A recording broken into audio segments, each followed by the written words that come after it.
like to go to see a show, but Miss Kate said no. I'll tell you what you can do. Take me out to the ball game. Take me out with the crowd. Buy me some peanuts and cracker jack.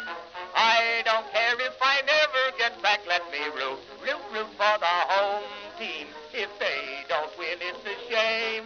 For it's 1, 2, 3 strikes, you're out at the old ball game.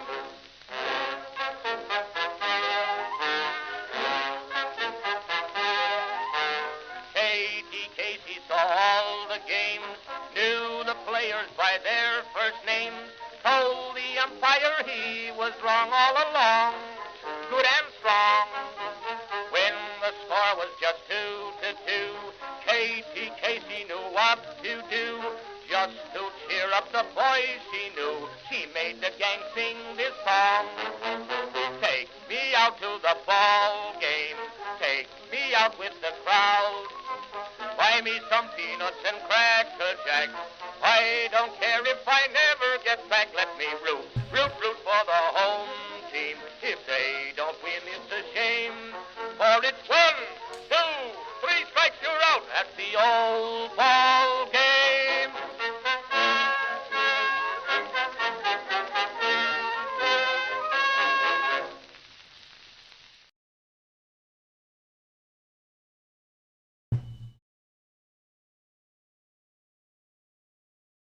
Hey, folks, stand by, because I got to still set up a couple of things. Be right there.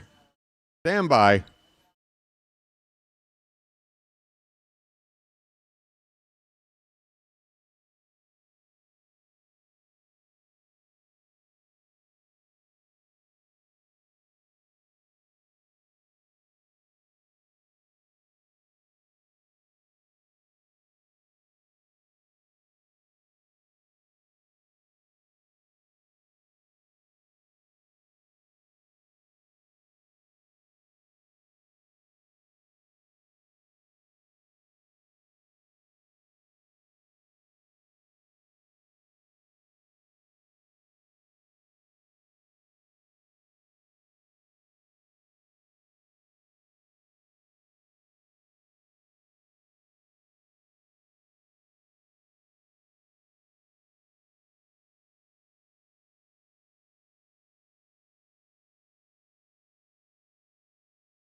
All right, greetings, folks, and welcome to live coverage of Orioles baseball. Sorry about that.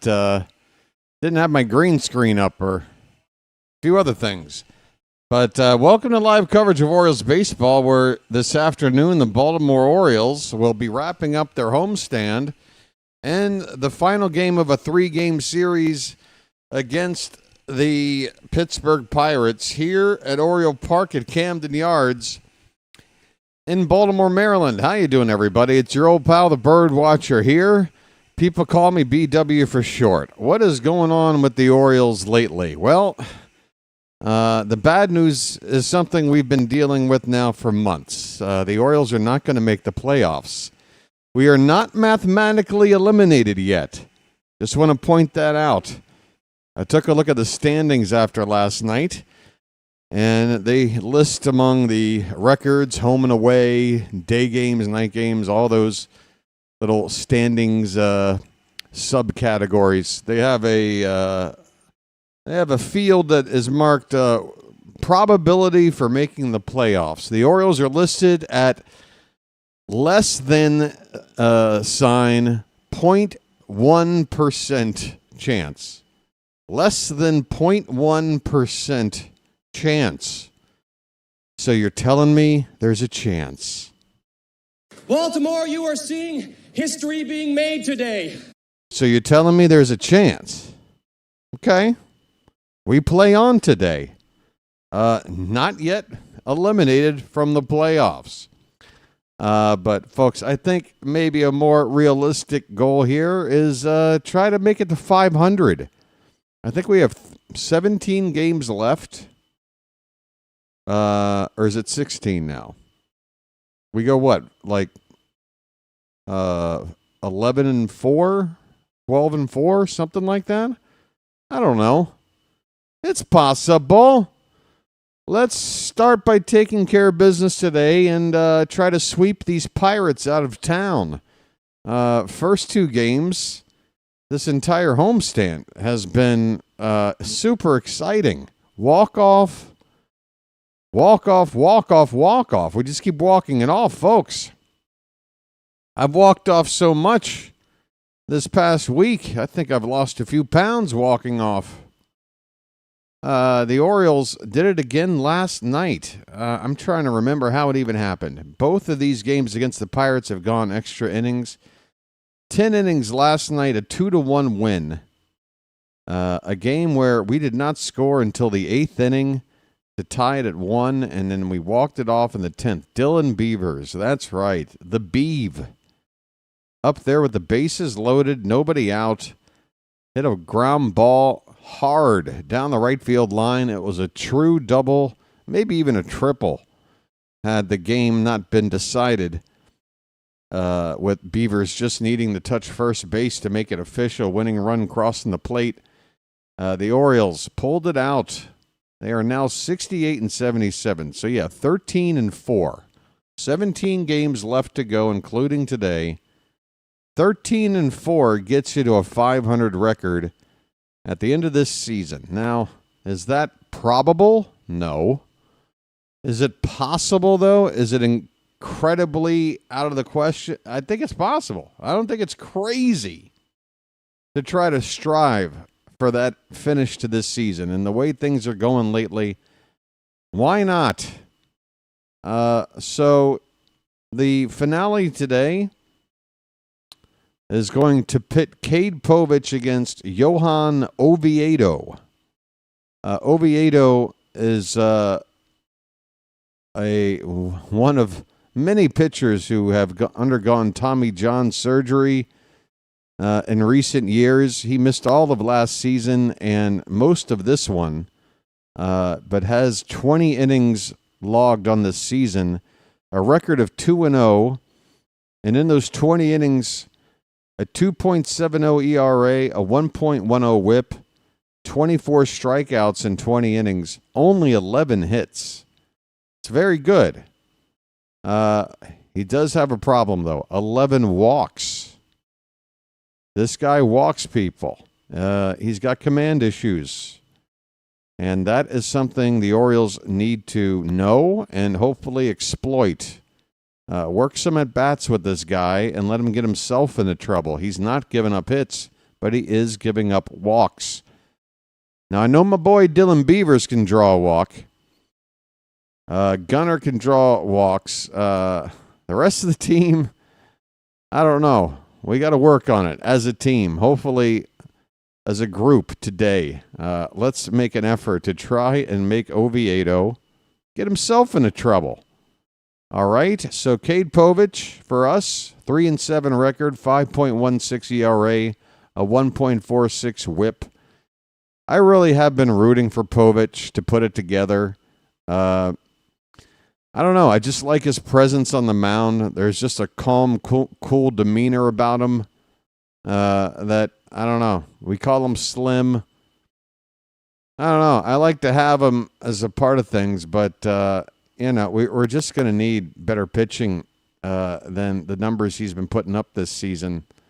I think we need to look at next season's rotation with Povich not being a part of it. Obviously, I don't want Povich out of the organization or anything. Like any team, and has been proven so many times this season, you need depth. All right, 5 pitchers starting on your roster is never enough. 10 might not be enough. So Cade Povich is still a part of the future for me, and maybe he will develop into something a little bit better, but I do think we should be looking at bolstering this rotation and perhaps, moving Povich out of the rotation, for some time. Anyway, let's get into the game here. What's going on? What is going on? I have to admit, I was napping before this game. Let me see if there's any notes I should go over. Oh, so yeah, Dean Kramer is actually going to miss his next start. They've just now announced that. He's not going on any kind of injured list, but he was scheduled to pitch the Sunday game against the Blue Jays this weekend. He will not. He'll have his start skipped, and instead of reverting back to a 5-man rotation, the Orioles plan on going with a bullpen game on Sunday. So it's going to be Trevor Rogers against Chris Bassett tomorrow night, Tomoyuki Sagano against Max Scherzer on Saturday, and then Shane Bieber for the Blue Jays, and we will likely go with a bullpen by committee approach. Maybe Dietrich N starts the game. Albert Suarez is a good candidate to start, although he's pitched a few innings over the last couple of days. If they do want to go with Suarez, they're probably going to want to keep him, from being a part of the next couple of games here until Sunday. But, yeah, we're going to have to go with that on a Sunday. All right, what else? So, yeah, Kramer's going to throw an extensive bullpen session on Friday, and he will make a start sometime next week, get back into the rotation.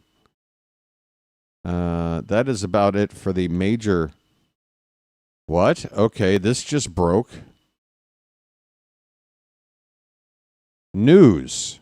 Wow. This is significant, and this would explain a lot. The Orioles quietly this is according to Britt Giroli 33 minutes ago via Twitter, with Rock Kabatko, Orioles beat writer, retweeting this just a few minutes ago. Folks, listen up. The Orioles quietly promoted Mike Elias to president this winter. The team is starting a search for a GM under him now, sources tell me, and Ken Rosenthal. Elias has been promoted to Orioles president. And apparently we are going to be looking for someone to become the next GM. Wow. This is breaking news.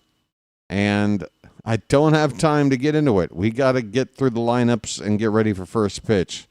But that is a major piece of news right off the press. Once again, the Orioles quietly promoted Mike Elias to president this winter. The team is starting a search for a GM under him now, sources tell me, and Ken Rosenthal. New York Times, Britt Giroli with the story. Rock Kabatko, Oriole beat writer, retweeting it just 17 minutes ago. I mean, it's a good thing, I think. We got a lot to get into. Mike Elias is still going to be a part of things for years to come, it would appear, under a different role. So mixed emotions, I guess. Maybe I should wait and hear from you guys. Rod has an opinion. Rod, come on, buddy. Hang in there, man. We're gonna get through this together, all right? We'll talk about it. Let's get to the lineups and get ready for first pitch. I've got coffee. I got water boiling. I got some things on the stovetop here I got to take care of. So let's run through this, and I might have to run off for a second, and then we'll get ready for first pitch. The lineups today for the Pirates. Leading off, playing third base, Jared Triolo. Tommy Pham will bat second and play in left field. Brian Reynolds is in right field, hitting third. Nick Gonzalez, the cleanup hitter, at second base. Andrew McCutchen will DH and hit fifth. Joey Bart behind the plate will bat sixth. Nick York hits seventh and plays first base. Is it Alexander? Yeah, Alexander Canario, the center fielder, will hit eighth, and Leover Peguero is the shortstop batting ninth. That's Triolo, Pham, Reynolds, Gonzalez, McCutcheon, Bart, York, Canario, and Peguero. For Baltimore, Jackson Holliday will lead off and play second base. Jeremiah Jackson hits second, plays right field. Gunnar Henderson's at shortstop batting third. Emmanuel Rivera is the cleanup hitter today at third base. Dylan Beavers hitting in the fifth spot for just the second time. Again, he had the walk-off hit yesterday. He's playing in left field. Colton Cowser will hit sixth and play center. Sammy Basayo, the DH, will bat seventh. So Sammy staying in the lineup as a DH today. Alex Jackson will do the catching and hit eighth. And Kobe Mayo, man, you can't even hit in front of Alex Jackson. That's got to be a wake-up call, buddy. You're hitting behind our backup catcher, Alex Jackson. Kobe Mayo at first base batting ninth. All right. Is this game already underway? Am I that late? I am. Wow. Strike one. We're underway. Cade Povich has thrown the first pitch. It's a strike to Triolo. And the next pitch is a check swing foul. All right. So, yeah, we've got plenty to talk about this afternoon and plenty of time. But let me get through this top of the first. Coffee will have to wait. It's 0-2 on Triolo leading off the ball game. And this ball's hit on the ground and through the hole on the right side for a base hit. Triolo goes opposite field, right side of the infield with a giant hole. And Triolo is aboard, leadoff single. Defensively for Baltimore, it's Beavers in left, Cowser in center, and Jeremiah Jackson in right. Alex Jackson behind the plate. Rivera at third, Henderson at short, Holliday at second, and Mayo at first. Tommy Pham up next, and Povich issues strike one to him. Pham hitting .258. The 0-1 is a changeup, grounded back to Povich. Cade, you had a play at second, buddy. Wow. Cade Povich takes the sure out at first base, with Triolo now moving up to second. This is a comebacker. Povich initially looked towards second. Holliday standing on the bag waiting to receive a throw, but Povich decides to just go to first. I can't really explain it. Hopefully that won't cost us. Here's Brian Reynolds. He takes a curveball on the outside edge for a strike. Good pitch from Povich. Folks, if you're watching along, why didn't they go to second base? Curveball, that is fouled back. It's 0-2 on Reynolds. Brian Reynolds, switch hitter, batting from the right side against Povich. .244 average, 15 homers, 70 driven in.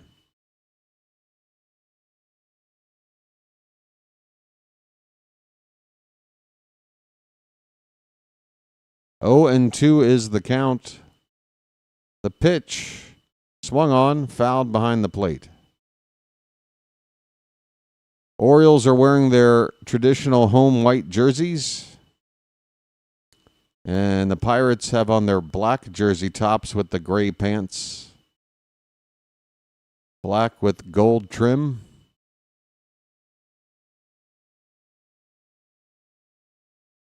Still 0-2, the pitch again. Swing and a miss. Povich with the high gas.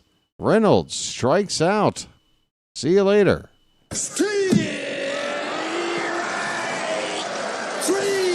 Well, y'all come back now, you hear? Slim gets his first strikeout of the day. 2 down in the inning.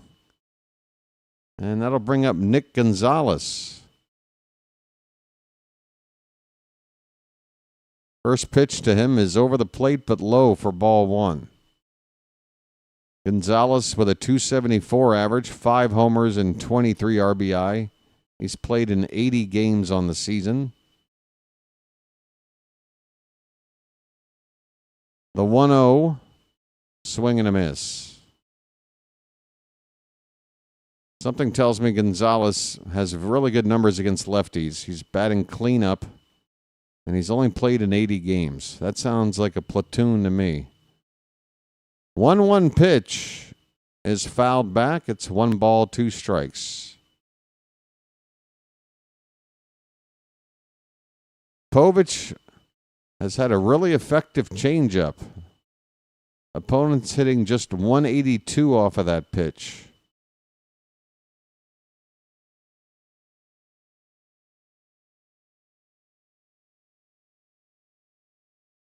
Povich starts his windup and then looks the runner back to second while stepping off the rubber.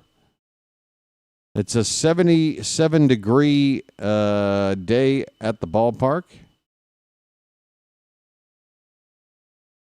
Here's a ground ball, third base side. It's a foul ball. Jim Wolf is the home plate umpire today. And yeah, keep an eye on that. Folks, the crowd, from what I can see, which is just the right center field bleachers. Oh, that's a base hit to left. Let's see.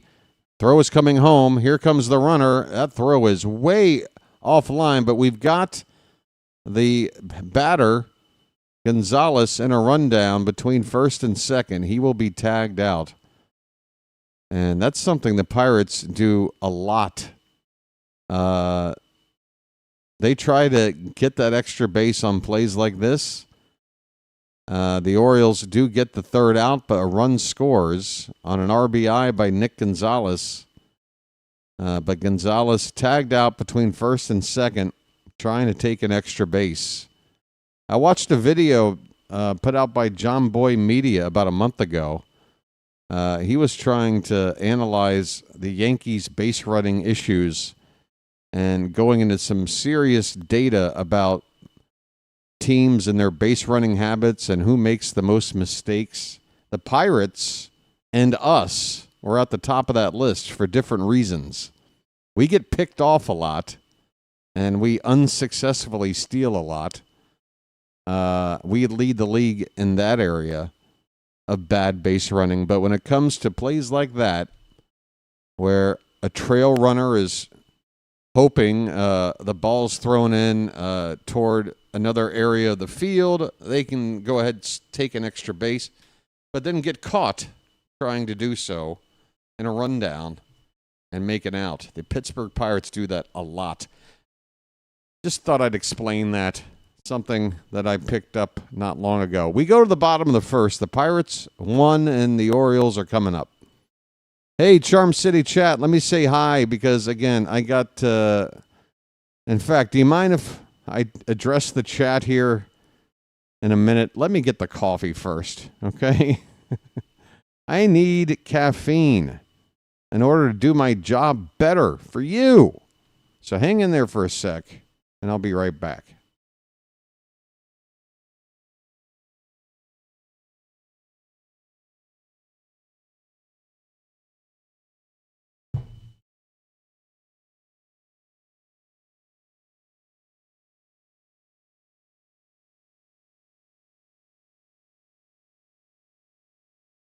Well, we got Jackson Holliday at the plate, and the first pitch from Oviedo is very high for ball one.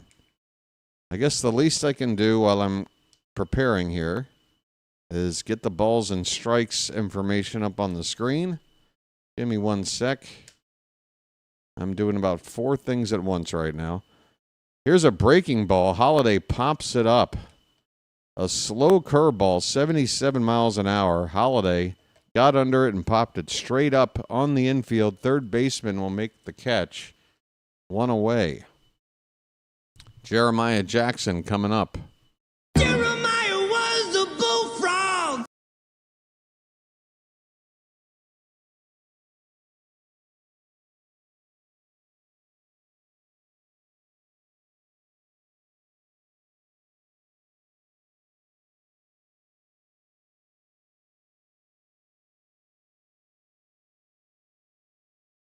I missed the pitch, but it's strike one to Jackson. He's hitting .304. That average just stays above 300. Swing and a miss, 0-2 on Jeremiah. And let me see. Balls and strikes. Balls and strikes. What do we got? Oh, that doesn't look live. Oh, there it goes. The 0-2 pitch is low. All right. We're over here. And why does it say Nick Gonzalez? That's no good. Catch up. Catch up to now. It looks like it's catching up. It's quickly running through the plays, as you can see. Now it's showing Holiday. Check swing by Jeremiah. They appeal it. He didn't go. It's 2-2 on Jeremiah. 1 out, nobody on. In the bottom of the first.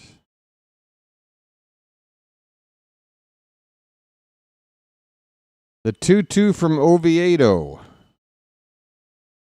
That ball is served out in the center field. A base hit over the head of the second baseman, Jeremiah. The hit machine says turn on the faucet. Will do.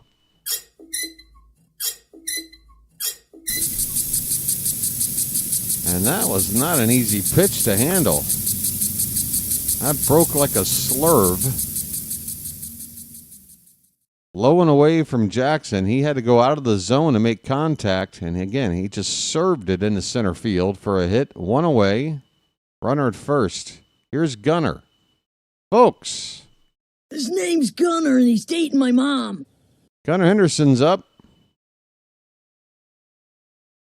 Good afternoon, Don. How are you doing, buddy? Give me a minute, folks. I'll say hi to everybody. Pitch to Gunner, fouled back. It's a ball and a strike. First bugle of the day.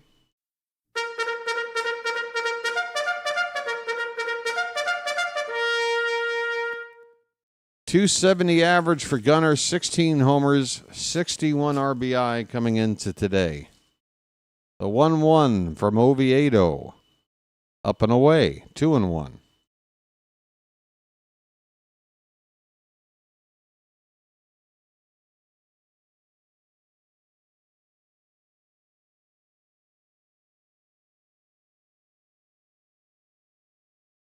Coffee.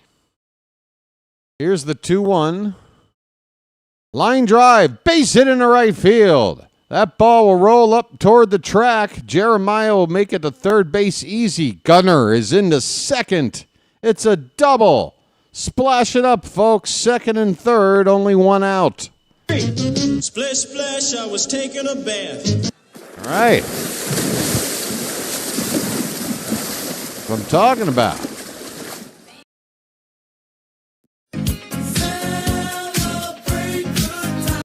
Well, come on now. Oh, get this, by the way.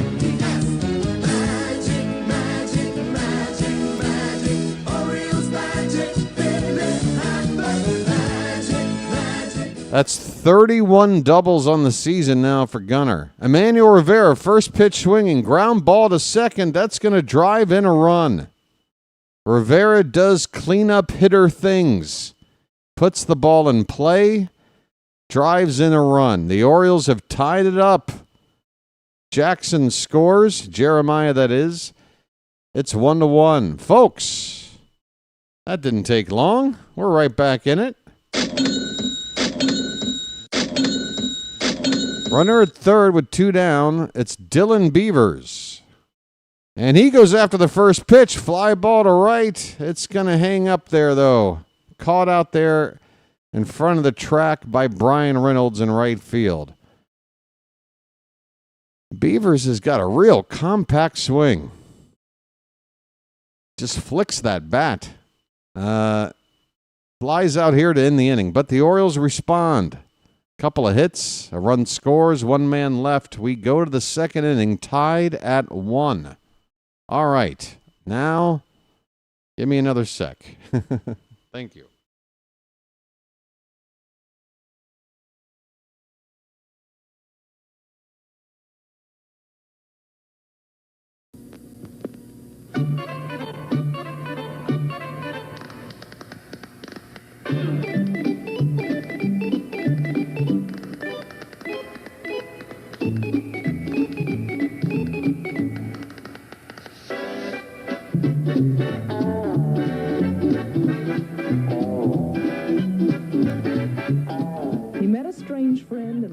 Chesapeake Bay when Monday the month. I apologize for Baltimore.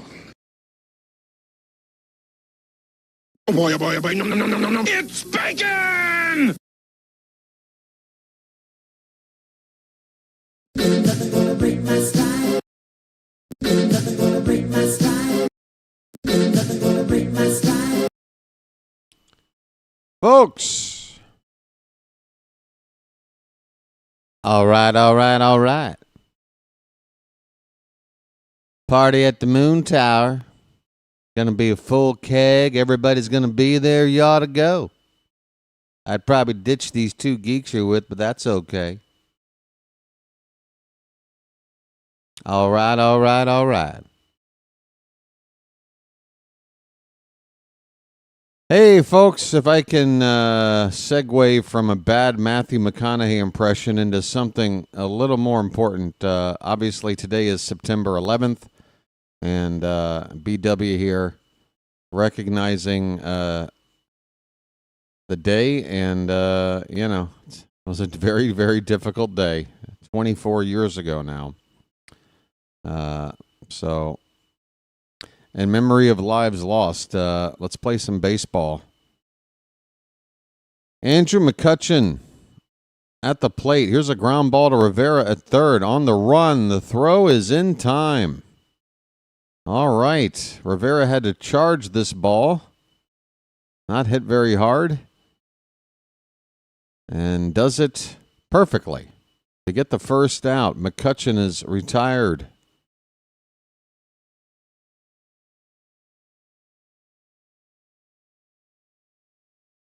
Here comes Joey Bart.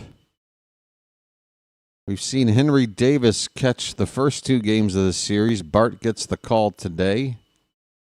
And he looks at a curveball low from Povich. Bart's batting .243, 84 games on the season, just 2 homers, 22 RBI. Not a whole lot of production. Curveball on the outside edge for a strike. Nicely spotted by Povich. Hey, there's a shot of downtown Baltimore. I wish our skyline wasn't so heavily blocked by that damn hotel. 1-1 pitch swung on and missed. It's 1-2. Folks, I am wearing the same shirt you saw me wear for last night's game. Just a reminder. For me, that was this morning, and now it's a late night. It's the same day. What do you want me to do? Wear 2 outfits for one? What would I look like? Vanna White? Leave me alone. 1-2 pitch. Curveball swung on and missed. A pitch in the dirt. Bart with the whiff.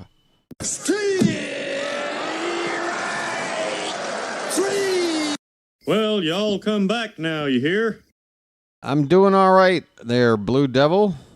Welcome to the BirdWatcher community, by the way. I'm doing all right. Again, it's late night for me. Nick York at the plate. He looks at a strike. York has only played in 6 games. 176 average, a couple of RBI. Must be a September call-up guy. Swing and a miss. Curveball from Povich. It's 0-2.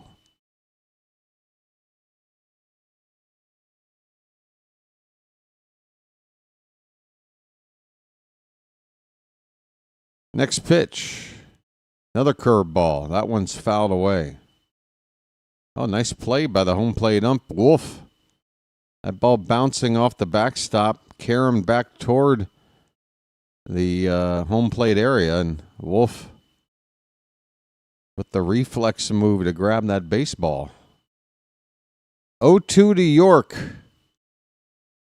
Curveball again, and he swings and misses. See you later. Oh, my God, this crowd. I can't even call it a crowd. Well, y'all come back now, you Wow. hear? Folks, if yesterday's attendance was officially 18,000 and change, but between the weather forcing a lot of people to leave early and others just plain not showing up, I think the crowd was maybe about 12,000. Today, I mean, this looks like the smallest crowd I've seen since Adley Rutschman's call-up. I mean, this is bad. This looks like a sub 10,000 person crowd. We are talking right center field bleachers, that area, there's like a dozen people. Yeah. Doesn't look good. Not good for the optics. Hey, Charm City chat, here's my chance. Let's catch up. Frank W. is here. Froggy is here. The Disc Golf is here. Intense Blue Devil. Edward Bowers. Chowa. Jake. He says the Yankees pitching has been struggling big time. Good. We've got 7 games left with them before we call it a season, so I'm looking forward to taking them on. Deshaun is here. Warren. Rod, did I get you already? Jeremiah Peebles. Baxter Ray.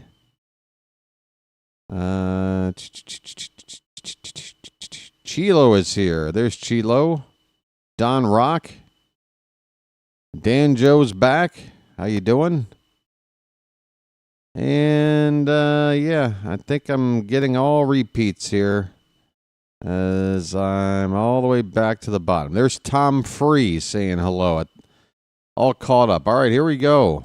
Bottom of the second. Folks, get the cows up. Guess who's up? Hey, Deshaun, did I get you? Cows are hitting 207. First pitch is ball 1. Next pitch is outside, 2-0. Well, Cowser has definitely been scuffling, but during this series, he's had the benefit of seeing a lot of pitches out of the zone. He's drawn a couple of walks. Sometimes that's the way to get out of a funk. Just try to get on base via the walk. Try to work a count.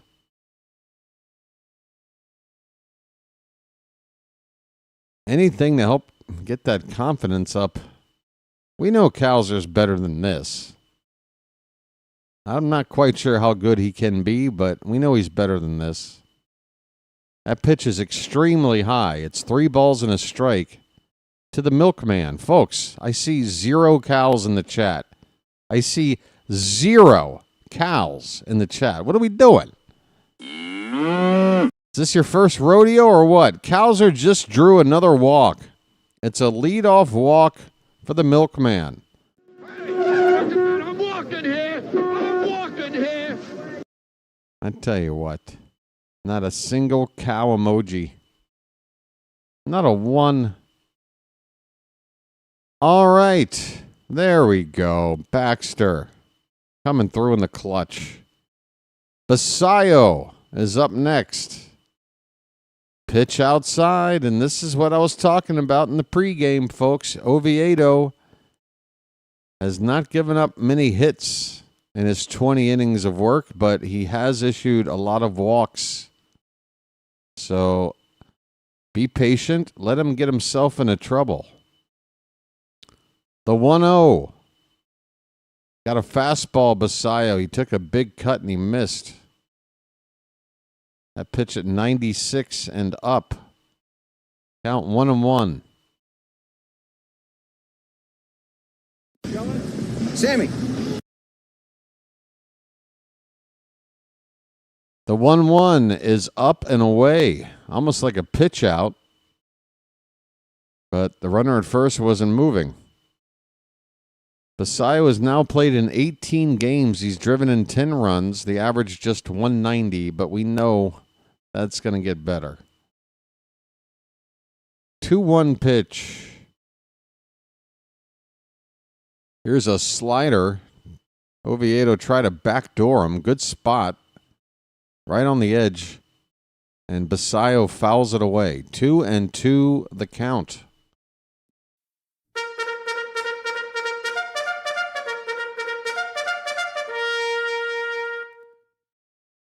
2-2 the count. Here comes the pitch. Swung on and missed. Basayo strikes out. That ball about 2 inches off the outside edge. Still hittable. Basayo not happy with himself after that at-bat. But more of an eye roll than a hissy fit like we see Gunnar do so often. Here's Alex Jackson. He goes after the first pitch. This ball's hitting the center field and straightening up to make the catch out there. Oh, wait for it. Who's out in center? That is Canario making the catch for out number 2.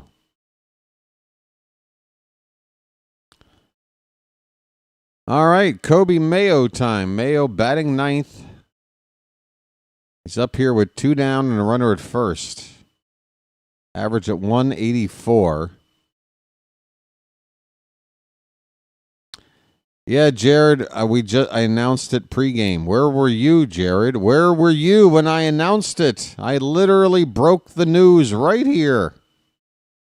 Oh, Jared, you got to get here sooner. We're going to talk about it.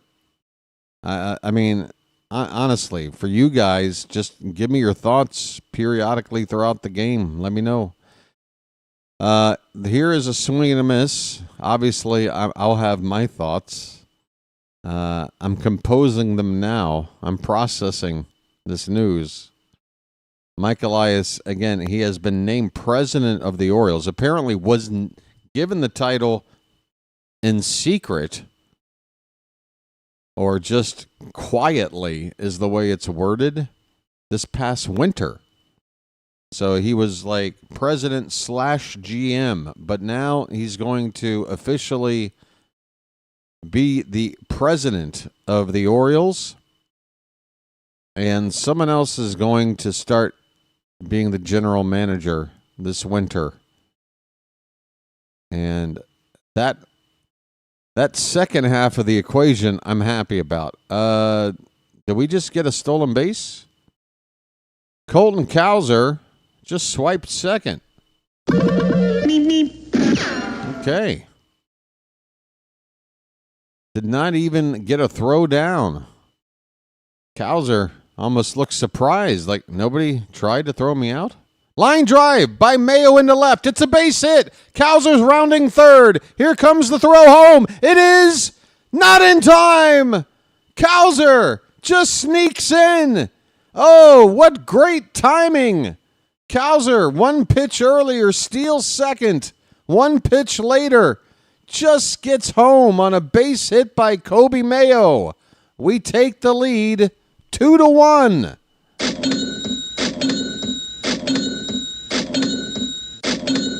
Great base running from Cowser all the way around. It's magic, you know.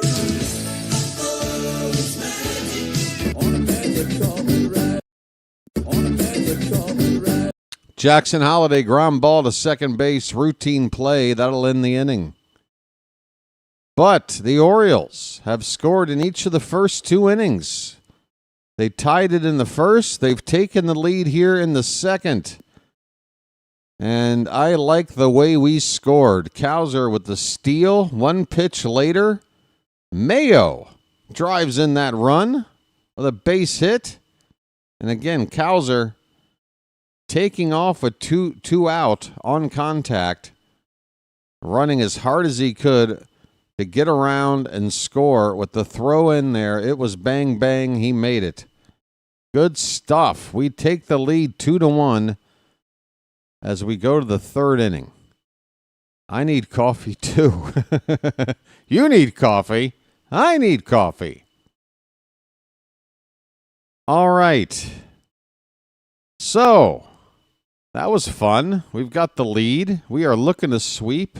My broom is not quite within arm's reach, but it's in the room here.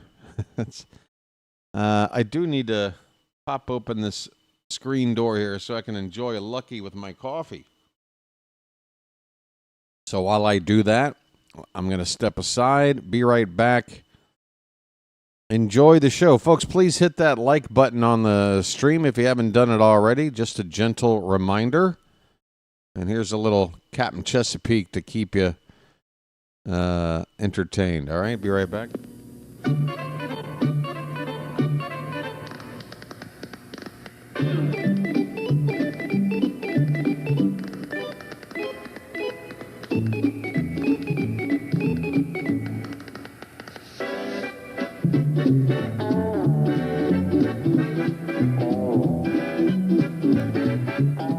He met a strange friend in the Chesapeake Bay when Monday the... Whoa, BW got a little bit lightheaded when he stood up just now. That was a little scary. I don't know whether to enjoy that feeling or be a little worried because it honestly felt like I just did a whippet back in college. Oxygen was cut off to my brain for a short while there. But I'm here. We've got a 2-0 count on the leadoff man, Canario, at the plate. Swing and a miss on the fastball from Povich. The count now 2-1. When does Jackson Holiday bat? Well, he just did. He just did. He ended the inning about 2 minutes ago. So you won't be seeing him for a little while. 3-1 now, the count on Canario. It is 12:38 a.m. my time. That ball's crushed to left. That ball is crushed. That ball is gone.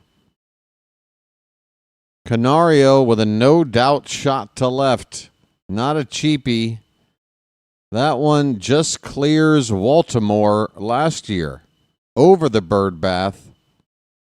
And the Pirates tie it up themselves. And now, yeah, I've had a full view here. Other than right behind the home plate and between the dugouts, there's nobody in this ballpark. Canario got all of that one.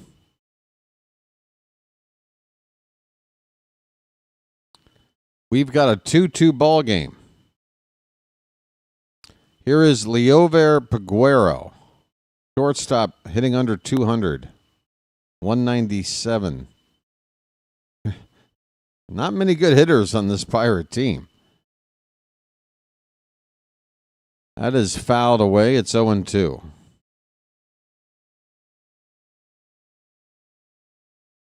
Well, we're pretty used to it by now. Outside of Trevor Rogers, our starters love to give up that solo home run early, don't they? Yeah, they do have a 38-year-old McCutcheon. If you want to count him as a good hitter, I mean, he's way past his prime, but yeah, you know. Brian Reynolds is a fine player too. But I mean, like 6 out of their 9 hitters in the lineup are, you know, probably not in the lineup for about 25 of the teams out there in baseball. 2-2 the count on Peguero.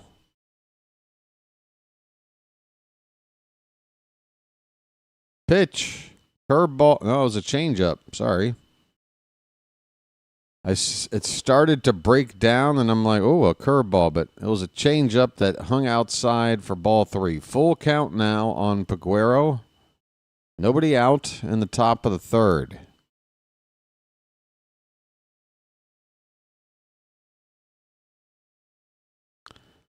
Pitch low and in. That's ball 4. Well, that is not a good way to recover from giving up a game-tying home run. Walking the number 9 batter with still nobody out.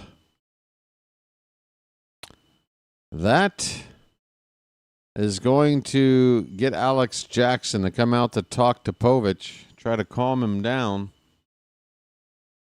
Now it's back to the top of the order, Jared Triolo.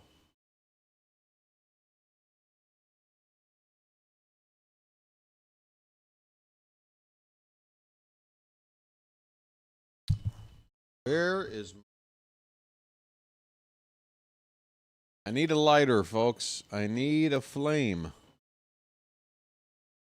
And I can find one. So, be right back.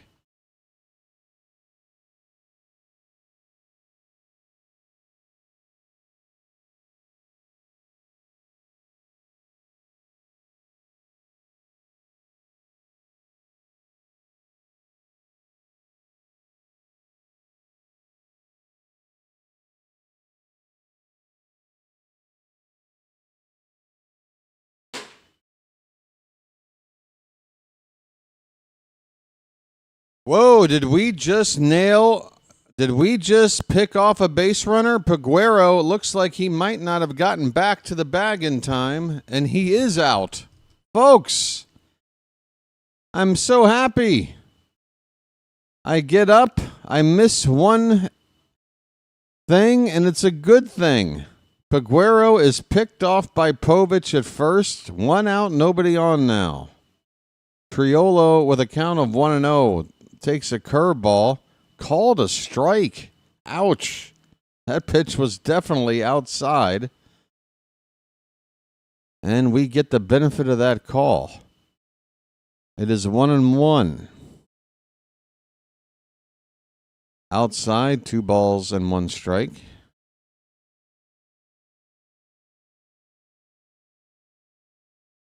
Eh?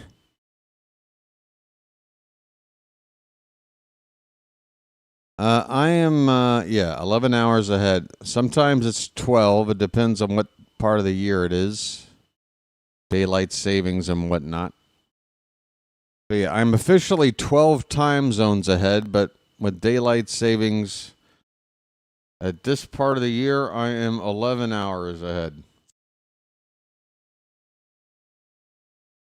It's a lot easier to track what time it is where when it's a 12-hour difference. You just got to flip the AM to the PM and you're fine. But yeah, it's now a full count on Triolo. 1 out, nobody on. Again, Cade Povich gave up a walk to Peguero and then picked him off. The Pirates have tied the game on a home run in the inning. This ball's hit to right by Triolo. Backing up is Jeremiah. He's on the track, and he made a terrible jumping attempt at the baseball. And that's going to send Triolo all the way to third base. That was a huge mistake by Jeremiah. That should have been a double. Now, an experienced outfielder might have been able to make an acrobatic catch here. But a smart outfielder who knows that they can't make this catch, they're going to play it off the wall and hold the batter to a double. Jeremiah doesn't do either here. Now that ball hits off the wall, and another guy has to come in to pick up the play, and Triolo makes it all the way to third base with 1 out. Not good optics for Jeremiah on that one, but he is learning a position on the fly here. That was pretty ugly, though. Tommy Pham's up. The count is a ball and a strike. Runner at third with 1 out, 2-2 ball game.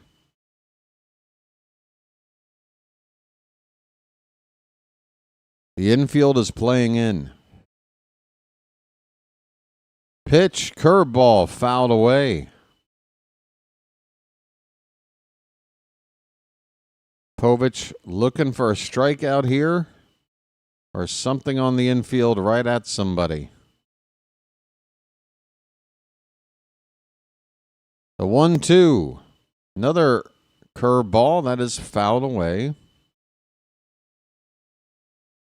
Steady diet of curveballs from Povich.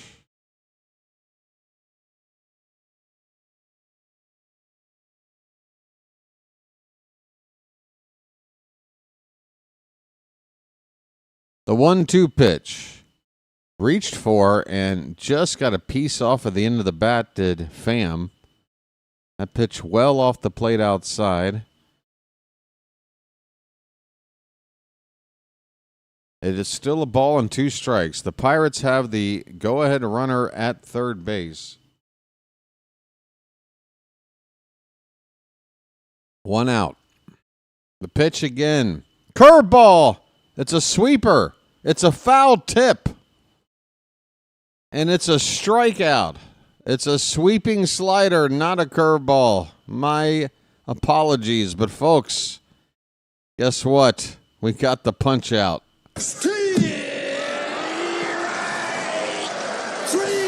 Well, y'all come back now, you hear? Big second out of the inning with that go-ahead runner still at third base. A way to get out of this now. Brian Reynolds, big cut and a miss on a curveball for strike 1. And Tommy Pham, do you think he's happy after striking out in that spot? No. We've got a shot of him in the dugout slamming his bat down. Tommy Pham gets angry. Curveball, that's hit hard, but right to Gunner. He's got it. Over to first. In time. And Povich works around Jeremiah's bad play in right field. A 1-out triple is left stranded. The Pirates do tie it up. They do tie it up on a home run ball from Canario. But we prevent them from taking the lead. All right?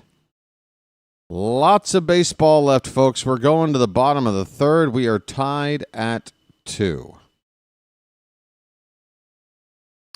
Hutchins, boy, Hutchins is just coming out firing. What do you got going on, buddy? Washington's losing. I got Green Bay. What is it with the NFL and everybody just super convinced they know who's winning and who's I see so many of these talking heads talk about football, and all they do is sit around going, this team's going to win this weekend. No, it's going to be this. Like, does everybody ever look back and realize that everybody is guessing at about a 50% accuracy rate, and it's basically a coin flip? Oh, I know who's winning this weekend. I mean, like, nobody knows. I mean, you can have a team you think might win, but I mean, that's about it. I think they might win. What? Nope. I love it. I'm responding, and I get back, nope. Nope what? They're all analists. Ah, that makes sense. Well, I just think it's funny. It's just something that's been growing over the years, and I've noticed it a lot since I've kind of stayed away from the NFL for a while. I've come back to kind of dip my toe back in the water. And it's just everybody's got a crystal ball when it comes to the NFL. All right, we are getting started. Bottom of the third, Jeremiah leads off. First pitch, he's swinging, and he fouls it away. Bullfrog is up, folks. Ribbit. Jeremiah was the bullfrog. All right. The 0-1. Swing and a miss. It's 0-2. I mean, folks, there's like an Oriole attendant working for the stadium. The ratio of attendance to fans has got to be about 1 to 5. I mean, man, what a small crowd we got here today. What a small crowd. 1 ball, 2 strikes on Jeremiah. Pitch. Swing and a miss. He got a fastball at 96, top of the zone, and he missed it. 1 down in the bottom of the third. Here is Gunner.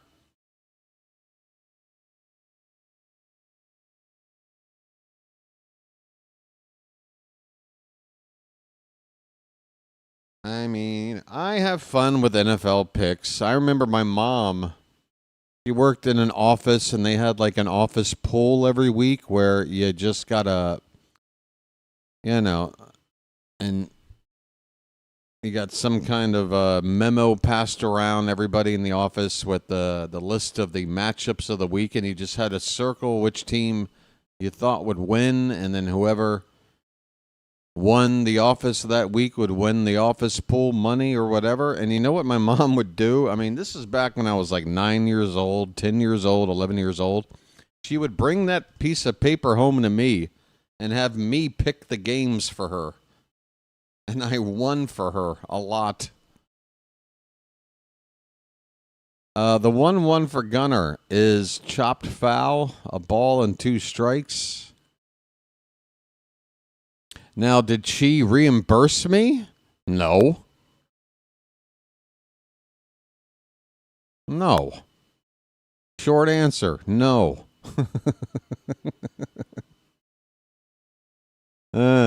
Here's the 1-2 to Gunner. That is outside. 2 balls and 2 strikes. I mean, come on. I don't get a commission, a finder's fee? What's your fee? This is my deal here, Mom. This is my deal here. 2-2 pitch. Swung on and missed. Back-to-back strikeouts for Oviedo here in the third.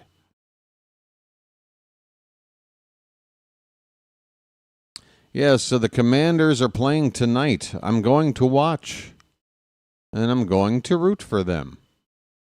Hope that's okay with everybody. Here's Emmanuel Rivera, RBI ground out his last time up. 2 down, nobody on. He looks at a strike. Is tonight's game Amazon? I don't know what that means. You mean to tell me the game is only to be watched on Amazon? Swing and a miss, it's 0-2. Who would normally carry Thursday night games? I thought that was like ESPN or something. Or even NFL Network or something. All these games getting divided up and put on all these different platforms. How do you even keep up with it? 0-2 pitch is upstairs. It's a ball and 2 strikes. Folks, am I nuts, or are you like me? Do you miss the days of just, you had your NBC games, your CBS games, and your Monday night game on ABC? Piece of cake. Here's a pop-up by Rivera to right. Reynolds is going to make this catch to end the inning. It's a 1-2-3 inning for Oviedo. We go to the fourth, tied at 2. Disney bought Red Zone. Games are on. Yeah, I saw that. What was it? The Chiefs and Chargers had a Friday night game in Brazil on YouTube. That is not the NFL I grew up with. A Friday night game on YouTube in Brazil. That is a good example. Like, what's going on? I don't know. All I know is the NFL does everything they can to maximize profits. And holy cow, aren't you guys rich enough already? Last time I checked, every owner and whatever involved with the National Football League have been making really nice coin for decades and decades and decades. I don't recall an owner going broke. Is there a way you could still stay rich and, I don't know, not screw us fans in every which way possible? Is that possible? I don't know. I'm weird. I'm kind of fed up with rich people. I don't know what it is. You can watch it after it's over on NFL Network at midnight. George, I'm over here in Thailand. I'm going to find a way to watch it live. Don't you worry. And no, Jeff Bezos isn't getting a dime from me. First of all, Amazon, you got a lot to make up for with that War of the Worlds movie you put out about a month ago. Folks, I brought it up once or twice. I've seen this movie. because I'm a huge fan of movies that are so bad that you got to watch them just to enjoy how awful it is. And this Amazon produced War of the Worlds movie with Ice Cube is one of the worst. I mean, worst. You can't even call it cinema. You can't call it a movie. It's a guy looking at his computer screen at clips of things and having like Zoom calls. That's your big sci-fi action thriller. A guy taking Zoom calls for 90 minutes. It is such a bad movie. I highly recommend it. Just don't pay for it. Nick Gonzalez leading off the top of the fourth. He's got a count of 1-2 strikes. And boom, a curveball from Povich. Swung on and missed. Gonzalez strikes out.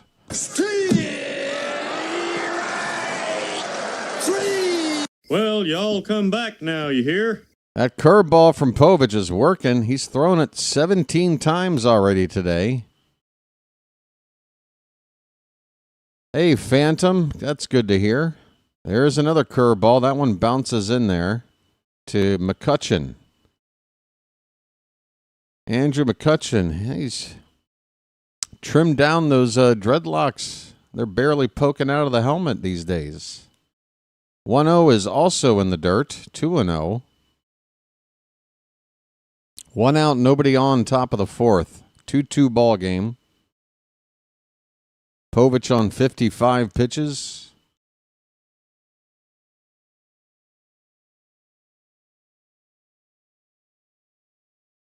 Another curveball popped high into the air on the infield.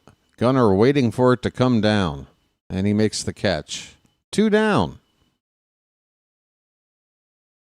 McCutcheon's 0 for 2.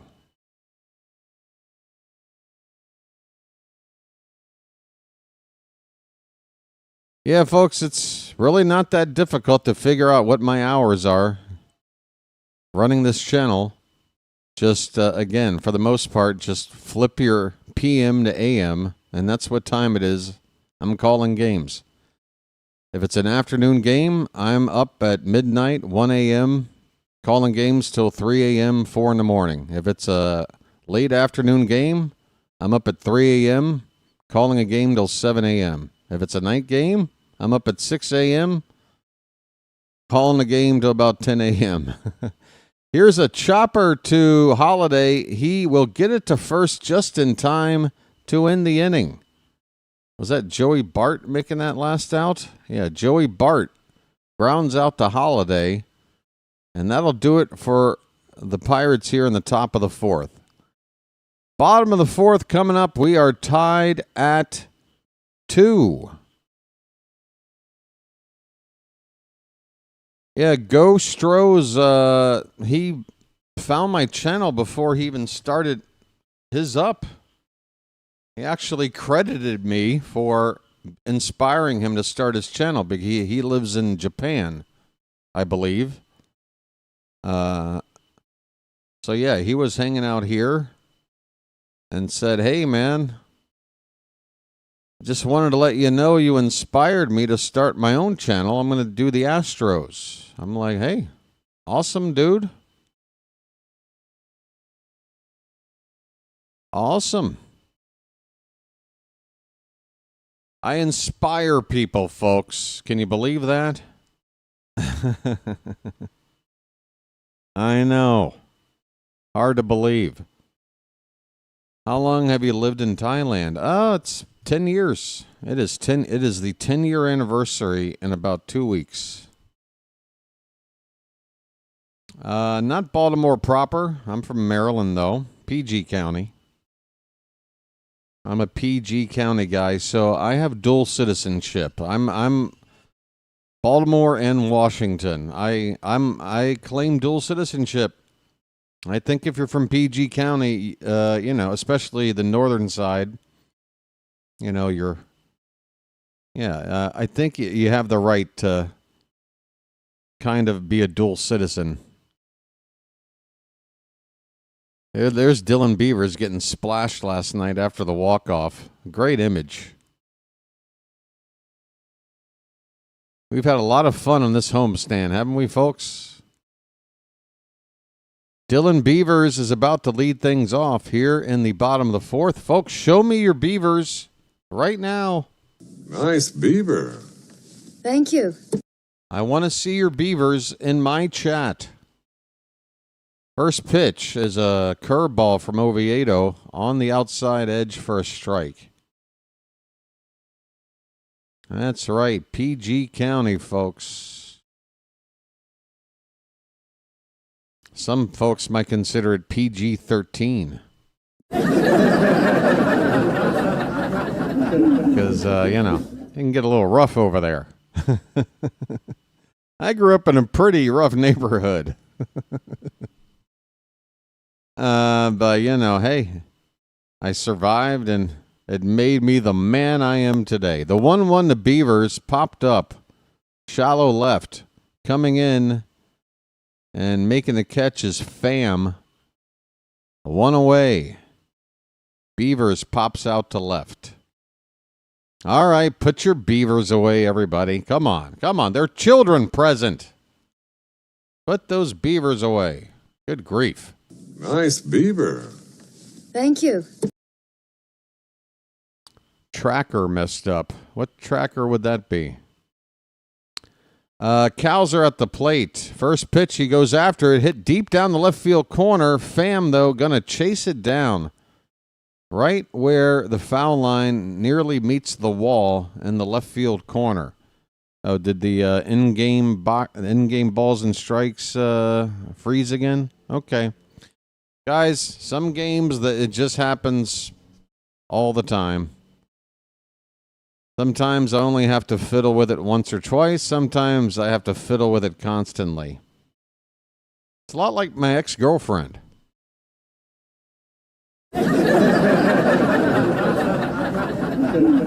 Here's Sammy Basayo. First pitch is low for ball one. 2 down, nobody on. Sammy. Pitch. Checks his swing. They appeal. He went.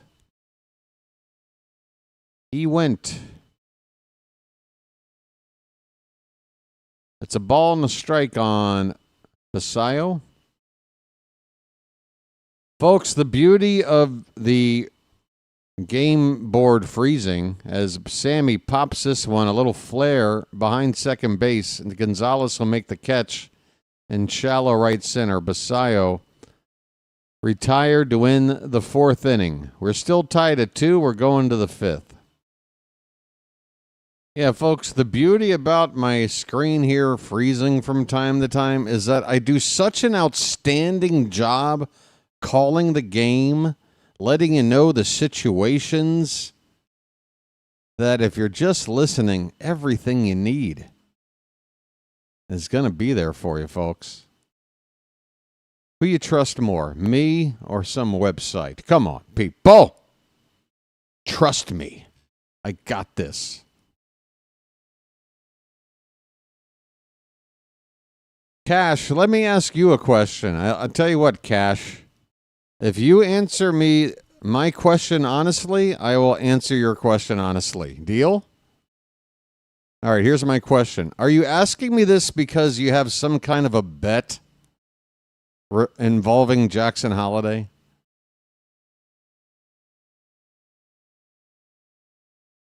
Are you asking me this because you have some kind of a bet on Jackson Holiday? That's my question.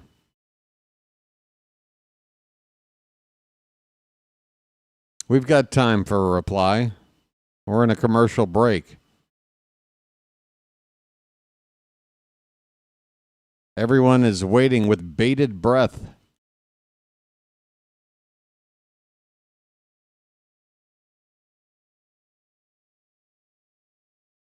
Yeah, Blue Devil, glad you decided to give it a chance. Appreciate it. Cash, you with us, buddy?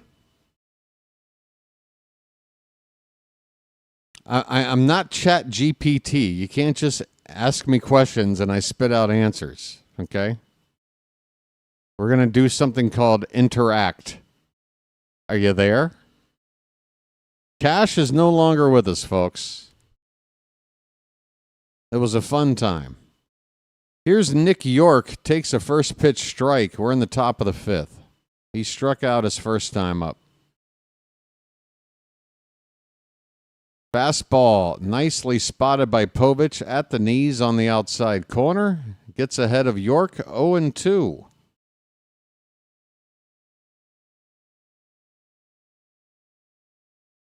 Five strikeouts already for Povich through the first 4 innings.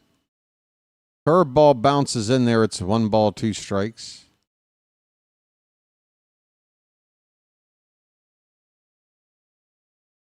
I miss Adam Jones in his playing days, but Blue Devil, AJ is still with us. I mean, he's very active in the Oriole community. He's constantly tweeting. He was just tweeting last night about the walk-off win. Here's a line drive base hit down the right field line. And turning for second base, the throw back in is offline and late. It's going to be a leadoff double for the Pirates. That is the go-ahead runner on with nobody out at second base. Nick York, his second double of the season, down the right field line. We've got work to do.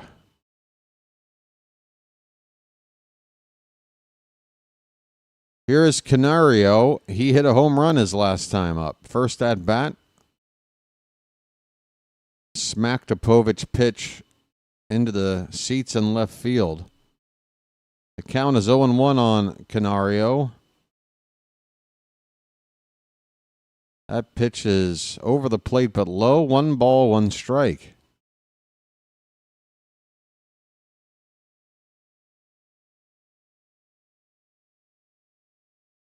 One pitch. Swing and a miss. Good changeup from Povich. Just a little below the zone. Very enticing for the batter. He got the whiff. I'll send you some of my picks hits. All right, so I was right.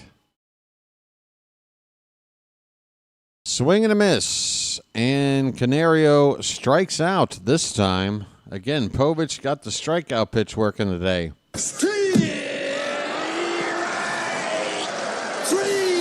Well, y'all come back now, you hear? Okay, Cash Entertainment, I'm glad you let me know. I guess my instincts were once again right on the money. Here's the deal. Feel free to hang out and enjoy the ball game. And never bring up your bet again. None of us care. Okay? We're here to enjoy baseball because we like the sport and we're rooting for our team to win. That's our objective. You want to win some money? That's fine. I'm not going to tell you to do otherwise, but that's not why we're here. Okay? Enjoy the ball game. Here's Liover Peguero. He's got a count of 0-2. Runner at second, 1 down. Pitch from Povich is low. It's now a count of 1 ball and 2 strikes. I'm glad we all know how this works around here. By the way, you might notice the lack of sports betting advertising anywhere on this sports channel. 2-2 pitch is in the dirt. Full count now on Peguero. Or was that ball 2 right there? Excuse me. I guess either Masson is late updating the count or I jumped the gun. I guess it's a 2-2 count. All right. Here's the 2-2. Hit on the ground to Gunnar. He's going to throw off balance for no real reason. I don't like it when Gunnar fields a ball like that. He's like playing. Just set your feet, field it, and throw. Plant your feet and throw. You don't need to throw off balance there. But Gunnar does get the second out of the inning. Runner moves up to third base. Boy, and look at this guy. Hey, a couple of Captain Chesapeakes in the audience. All right, back to the top of the order. Third time through the lineup now for the Pirates. And Triolo is having a good day. He's 2 for 2, including a triple. Although Jeremiah Jackson really helping him out with that. Should have been a double. Maybe even only a single. You play that ball off the wall and the bounce right. But anyway, we got out of that jam. It's 1-1 now on Triolo.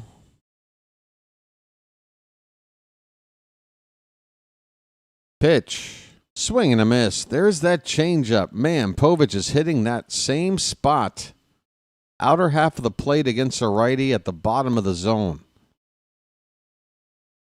Curveball and changeup on point today. For the most part. That ball's lifted. A changeup into the air to left field. That's going to be the third out as Beavers makes the catch. Cade Povich having a decent outing here. He's given up, on average, a hit per inning. 2 runs on 5 hits through the first 5 innings. This game is now half over. We are tied at 2 going into the bottom of the 5th.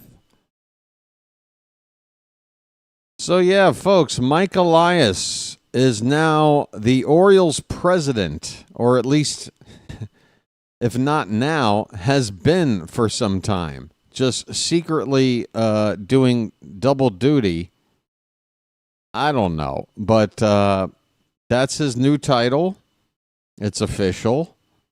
And the GM gig he is going to be transitioning away from and acting as president. So I think we need to be happy about this. I mean, a lot of people just wanted to see Elias leave, and that's it. Like, just leave. But if ownership doesn't want him to leave, if they want Elias to be a part of the vision of this team, this is the next best thing, I guess, right? I mean, I want a better GM. I want an upgrade there. Maybe Elias can still, do positive things with his new role. But, there's a lot of things to address. We already know now that we're going to be GM shopping this winter, unless we've already got somebody lined up. Maybe they'll announce something like after the season ends, October, November. Maybe we don't have to wait till the coldest months to figure this out, but once that happens, and it's probably going to be a domino effect, I would expect this coaching staff to get overhauled, and then you got players. You got a lot of personnel to replace, particularly the bullpen. There's going to be a lot of activity this winter, and I think I'm going to do a lot better job than, I didn't even do a job last winter. I just shut things down. I said, well, season's over. See you in spring training. But this winter, I'm thinking at least once a week, doing a stream, going over the activities in the off-season months. Especially now that we know that from the top down, there's going to be some changes in the front office. Folks, there's a 2-1 count on Alex Jackson leading off the bottom of the 5th. Forgive me for not calling those first 3 pitches. The 2-1 is low. It's ball 3. Oviedo has gone 4 innings, giving up 3 hits and a walk, 2 earned runs. He struck out 3. 3-1 to Jackson.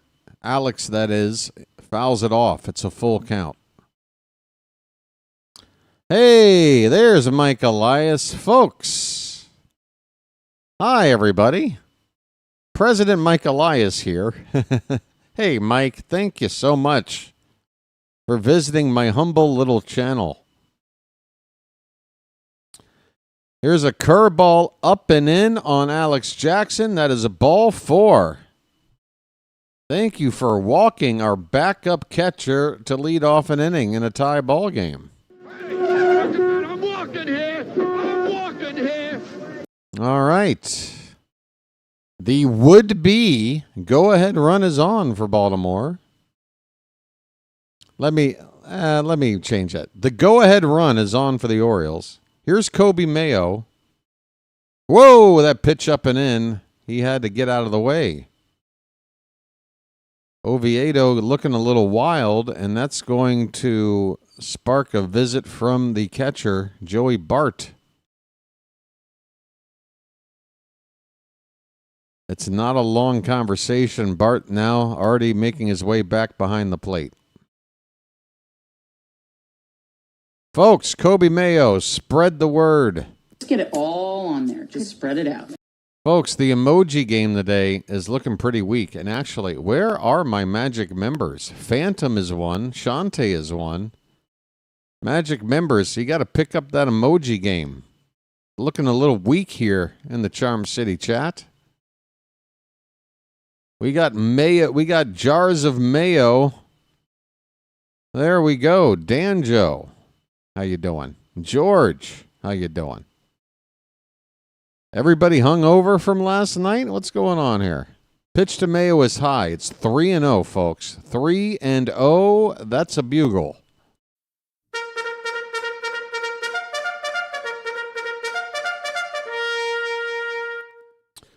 Mayo is 1 for 1 with that RBI single his first time up. 3-0 pitch. He takes it. It's in there. A slider for strike one. 3-1.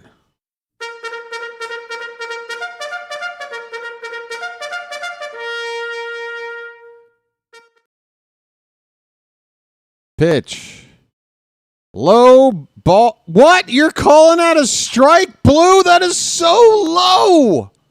Come on, man. Mayo had already flipped his bat away. He has to go pick it up in embarrassing fashion. Come on, Blue. Wolf is at it again. Why don't you wake up and smell what you shoveling? Why don't you wake up and smell what you shoveling? Why don't you wake up and smell what you shoveling? Get the bee bag, guys. Oh, no, not the bees! Not the bees! Ah! Oh, my eyes! My eyes! Ah! That is audio of Jim Wolf right now getting the bee bag treatment as Mayo fouls this pitch away. Mayo denied his walk.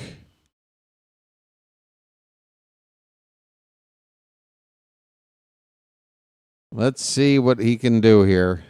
I'm not even sure what the count is. All the info is off the screen. Here comes the pitch. Swing and a miss, and now Mayo strikes out. Thanks, Blue.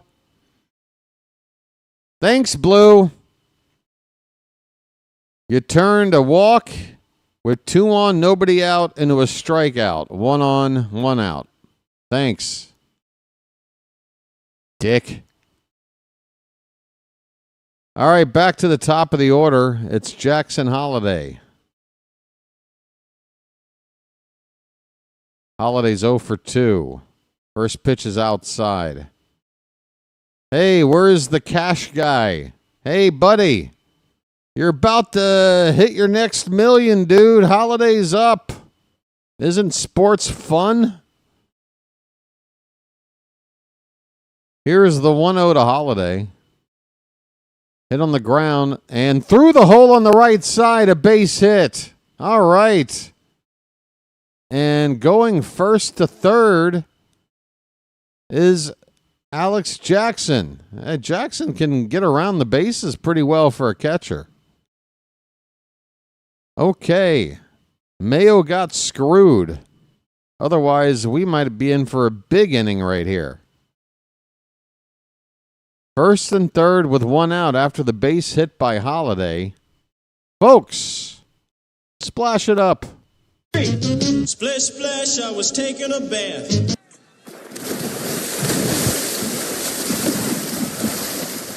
Jeremiah Jackson. Jeremiah was the bullfrog. First pitch is a slider on the outside edge for a strike.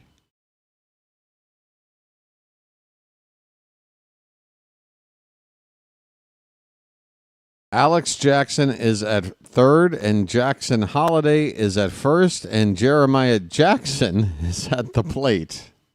Nothing to be confused by here, folks. We got 3 Jacksons out here right now. It is 0-2 on Jeremiah. Really need to get this ball in play and get us the lead without a hit. Pitch. Oh, he chased a high fastball and strikes out.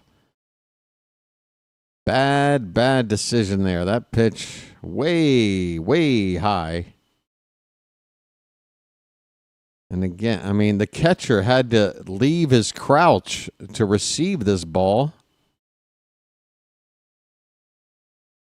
And that is a not good second out to make. Gunnar Henderson's going to have to pick it up with 2 down. Runners at first and third. His name's Gunnar, and he's dating my mom. Yay, you hit your picks. Nobody gives a shit. There's a pitch on the outside. It's ball 1. Nobody cares, dude. I told you to not bring it up anymore. Bring it up again, and you get timed out. 1-0 pitch to Holiday, swung on and missed. That's not what I'm doing this for, folks. I didn't start a channel to help gamblers track their bets. Okay? This is for baseball fans who are rooting their team on. Here's the 1-1 to Gunnar. That's a called strike. And yeah, I know what I'm doing when I say this. I'm probably losing this guy as a subscriber. He's probably not too pleased with what I'm saying. Some others might not like it. Well, I know it's a trade-off. I'm okay with it.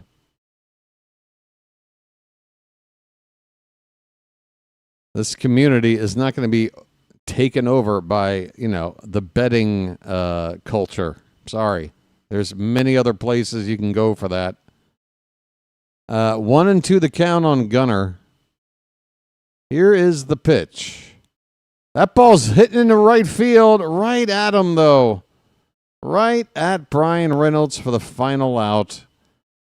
Gunnar with a hard liner, but no luck. And the Orioles come away with squadouche. This game is still tied at 2 as we head now to the 6th inning. All right.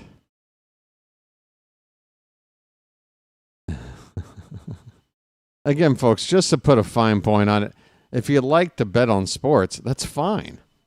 Go ahead. I'm not stopping you. I'm not going to be the morality police about it. I have my own opinions, but this is my channel.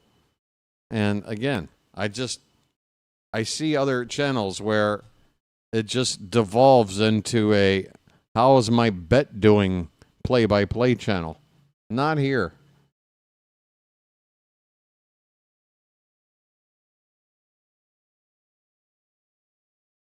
I'm not going to contribute to the cause. Okay? I can coexist with it being out there, but I'm not going to contribute to the cause. You feel me? Great.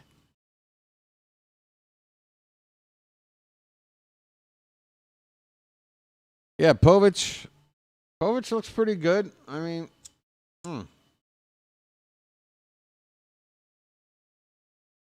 By the way, speaking of contributing to the cause, smoking is bad for you, just so you know. Yeah, I wish Povich could I really feel like Povich has what it takes to stay in the league and be a starter for, a nice career. He's just gotta fine tune some things. On a good night, he looks really, really good. That's a really nice curve. He reminds me of Max Fried. Same build, left-handed, big curveball, good changeup.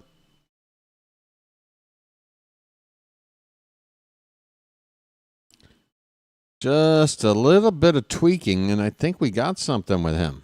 But again, I'm based on how he's doing now, I don't see how you can pencil in a spot for him in the rotation next year. We need something a little bit better.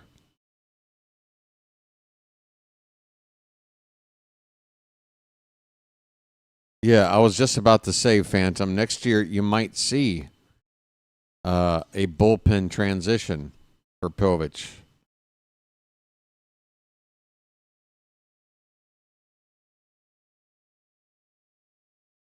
That's a way to keep him up in the bigs. He can help out, but just not starter material. I'm not ruling out that he could be a starter, though. I really do think, again, you know, I don't think Drew French is doing a bad job, honestly. Particularly right now. I mean, the bullpen we have, it is a ragtag bunch of castaways for the most part. But you know, we've been getting some nice bullpen performances. Cade Stroud has been nice. Rico Garcia has been nice. Dietrich Enns has been pretty good. We've found some treasure in this pile. Panning for gold here.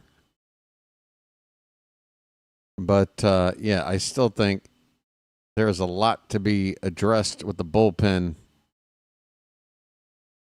before opening day 2026. Oh, by the way, folks, you know the schedule is out for 2026? I had heard it like 2 days ago, I guess, but I didn't think to look at what the Orioles were going to be facing next year. But I did just before going on the air today. Guess who we play for the final series in 2026? I'll give you a hint. It's the same team we're playing in the final series this year. That's right, folks. Major League Baseball knows what they're doing. Orioles, Yankees, matched up in 2026 for the final series of the season. We're going to do it again. Oh, wait a minute. I think my game just got bumped. Hold on. I hate when that happens. They kicked me off of live. I'm sitting here going, yeah, folks, I missed an entire at-bat. The Pirates have a runner on. Sorry about that. This happens sometimes on MLB TV. It kicks you out of live, and then you're watching a commercial thinking you're just waiting for the game to restart. No, you got to go back and hit the live button. So here's the deal. What did I miss? Well, here's a fly ball to center field by Brian Reynolds. That's the first out. Tommy Pham has gotten on base to lead off this inning. He was walked by Povich. So that's where we're at. A runner at first and now one out. Cade Povich is on 85 pitches here in the top of the sixth. This is shaping up to be his final inning. Nick Gonzalez is up. He's 1 for 2. There's a strike, 0-1. Gonzalez RBI single in the ball game.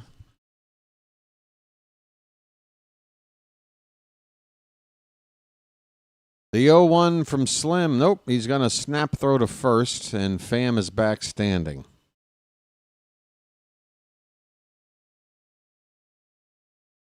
By the way, we open next season at home against the Twins.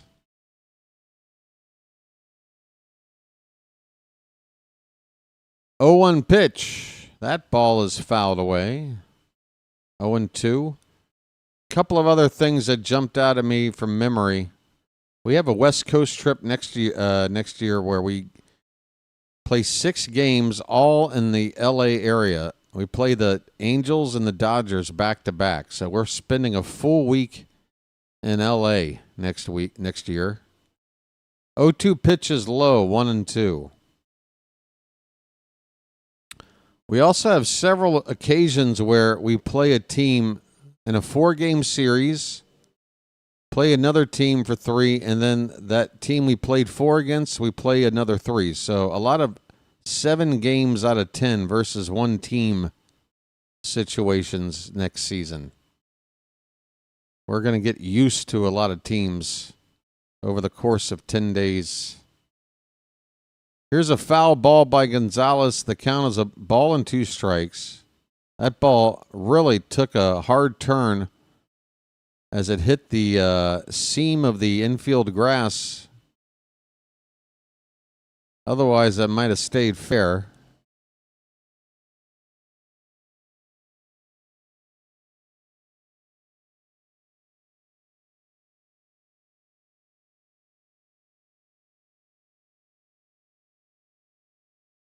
One and 2 on Gonzalez. 1 out, runner at first. Pitch number 90 of the afternoon coming up here from Povich is outside, 2-2.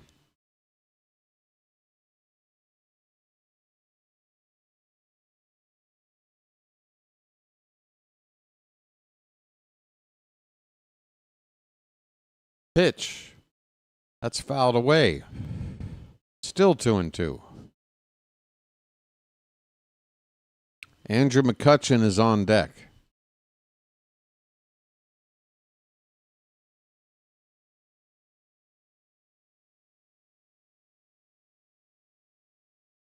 Povich from the belt. Another 2-2 is up and away. Full count. I just got a little whisper from the Hat. The Hat might be making an appearance soon here today. They call me the Hat Whisperer.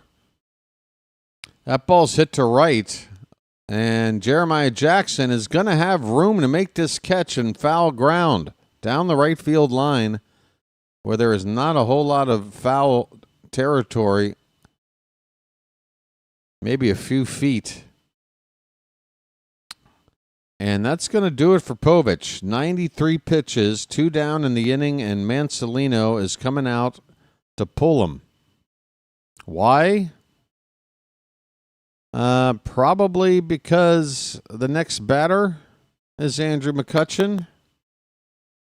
And Mansolino wants a righty on righty. He feels Povich is done.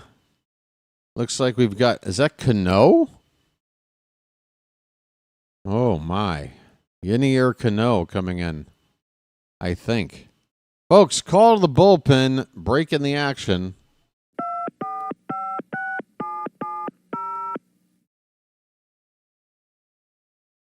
We got a 2-2 ball game, top of the 6th. The Pirates with a runner at first and 2 down. McCutchen due up.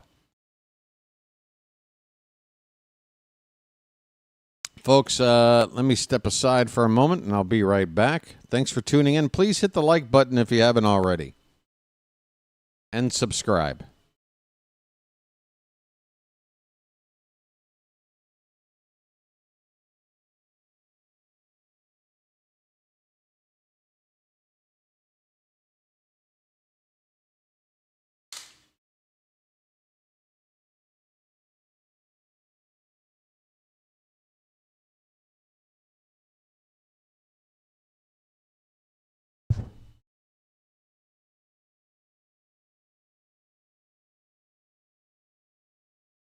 As the Indians have the winning run in scoring position. The tying run is at second. The winning run is at first. And it's ball 1.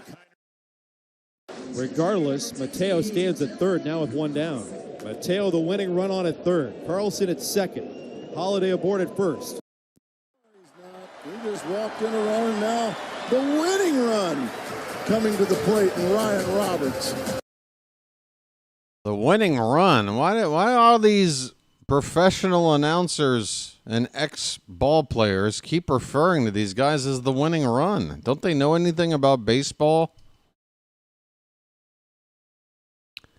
Final line on Povich. Well, it's not final because he does have an inherited runner out there, so let's wait on it. Cano is on in relief. First pitch to McCutchen is taken low.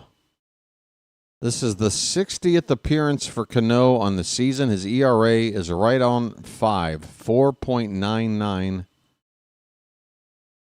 1-0 pitch is in there. A slider to even up the count. 1 ball, 1 strike. Kutch is 0 for 2.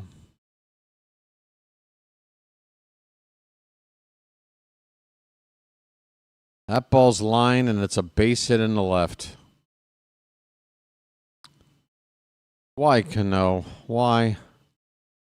Not in a tie ball game, Tony. Not in a tie ball game.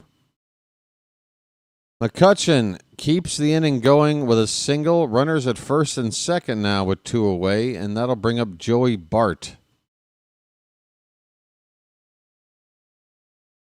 Bart is 0 for 2.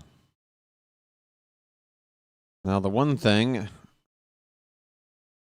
that is somewhat appealing about this is that Bart, at least historically, I don't know about this season, but I've played enough of the video game. I've had Joey Bart as a catcher, and he hits lefties a lot better than righties. And he just took a terrible half swing on the first pitch, a sinker from Cano. So that is a good sign. Bart looking very uncomfortable going after that first pitch. It's 0-1. Next one is fouled away, 0-2. 2 strikes on Bart, 2 down in the inning, 2 men on base, and a 2-2 ball game. Folks, deuces are wild.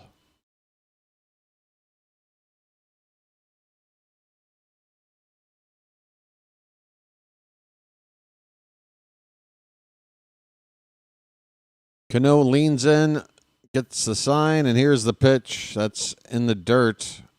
And Jackson popped up, looking at maybe checking a runner at a base somewhere, but he kept the ball.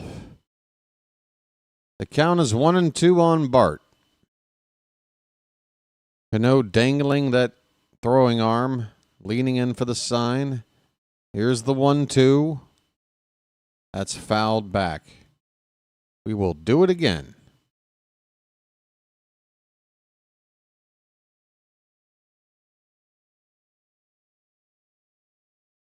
Is that the Oriole bullpen? They've got like umbrellas and like lounge chairs. The Oriole bullpen looks like Club Med. What's going on out there? 1-2 again to Bart. Oh, God. Cano with an awful pitch.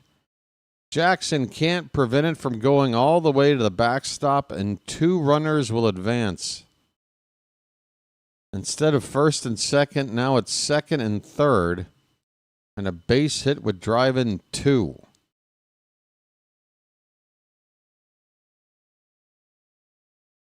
A bad pitch from Cano. We just need a strike to get out of this inning.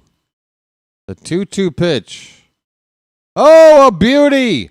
Oh, Cano! Good grief, you give me ulcers, buddy, but once in a while you pull off a nasty pitch, and that was one right there, folks. That pitch, it felt like it moved 2 different directions on the way in there. It's a called strike 3 to get us out of the inning with this game still tied. All right.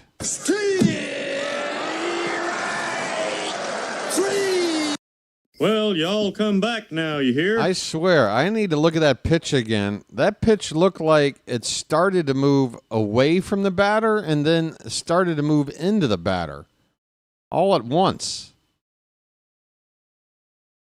That was nasty. What the hell was that? That's like a UFO. That's like having a missile bounce off a UFO or some crazy damn thing. Hey, do we have an update on that story, by the way? I have to admit, I haven't had time to look.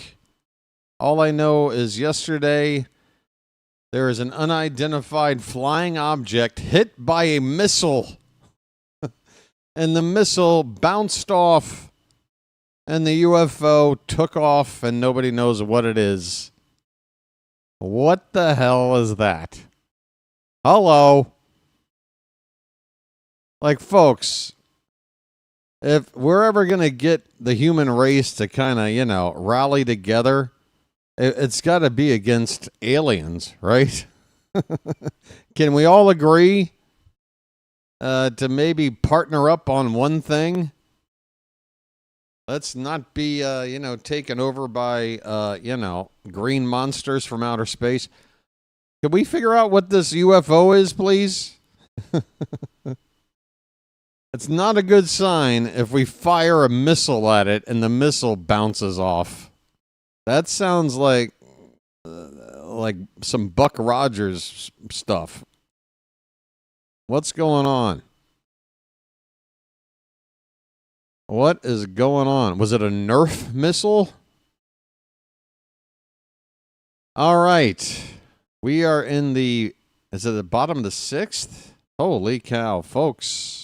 Time's moving here. First pitch, ball 1 to Emmanuel Rivera, the Kraken at the plate, leading off the bottom of the 6th. He's 0 for 2. That ball is hit into left field for a base hit. Rivera, how did you get the bat head to that pitch? That pitch half a foot inside.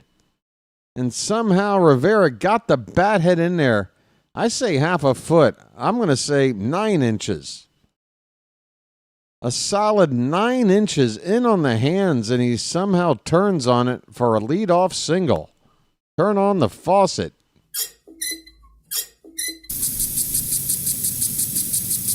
Dylan Beaver's first pitch popped up right field. Reynolds is going to wait for it, and he's got it. Uncharacteristic of Beavers, that's the second time today he's made a quick out. Normally he's working counts and waiting for a pitch to do something better with than he has today. He'll have another chance to hit in this one, I would think. Colin Holderman, a right-hander, up for the Pirates in their bullpen. Oviedo, the starter, still out there on 75 pitches.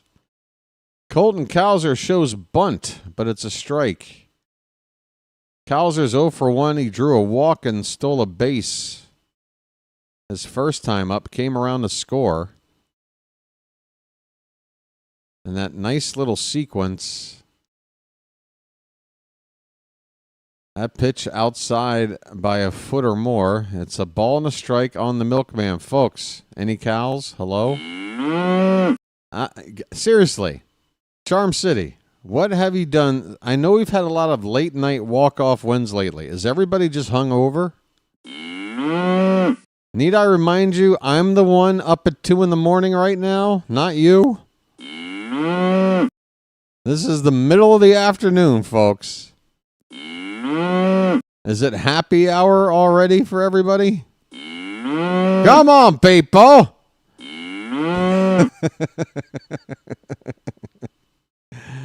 Oh, I love picking on my own audience. It's 2-1 on Cowser. What happened? Again, it just kicked me off. Okay, make it 3-1. All right, I just jumped ahead apparently in time. 3-1 pitch coming. That's a strike taken by Cowser. Full count. Here's a bugle.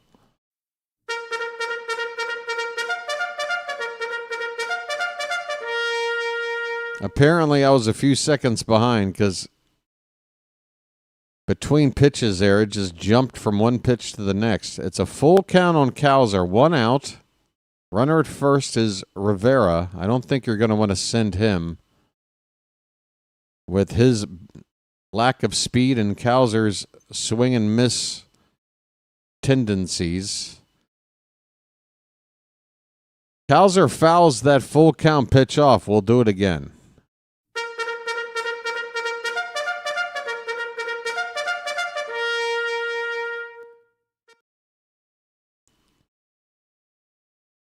Cowser Come on, buddy. I got a feeling he's going to have a hot streak before this season's over. He just drew another walk. Folks, this is the beginning of the turnaround for Cowser. I believe that's the 4th walk he has drawn in the last 2 games. That's helping. I'm walking here. Baltimore now have runners at first and second. And Sammy Basayo, who's been held to an 0 for 2 day. Come on, Sammy. RBI spot to take the lead. What do you say? First pitch from Oviedo is a curveball that's inside for ball 1. Folks, this is Sammy's moment. Sammy. In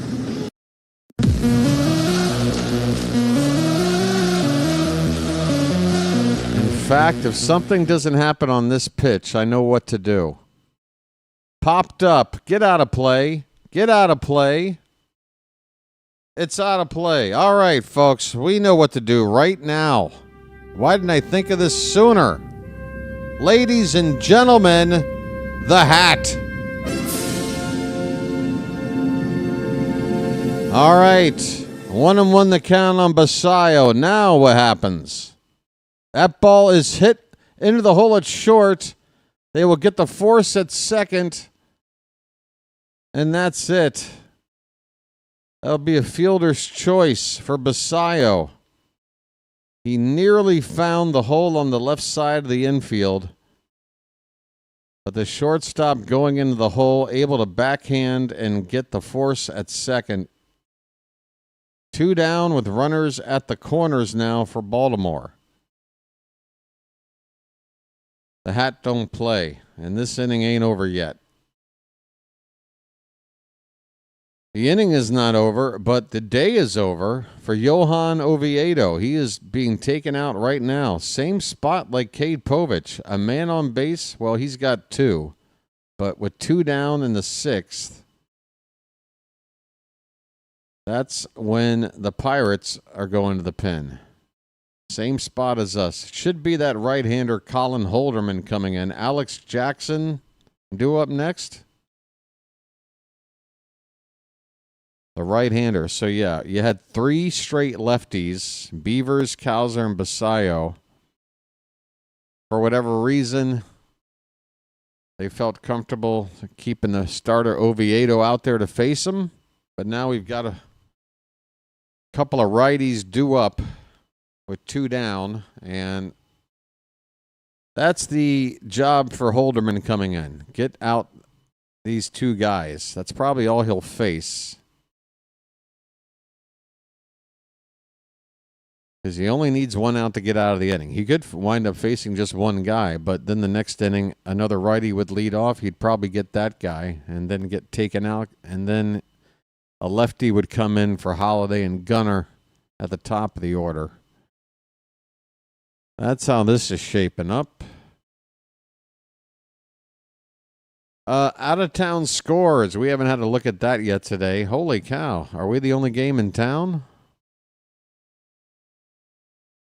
Is there only one other game going on right now? Folks, regular baseball fans. You might not be an Oriole fan, and you're tuning in right now because there's only one other game on, and it's the White Sox. And who wants to watch that?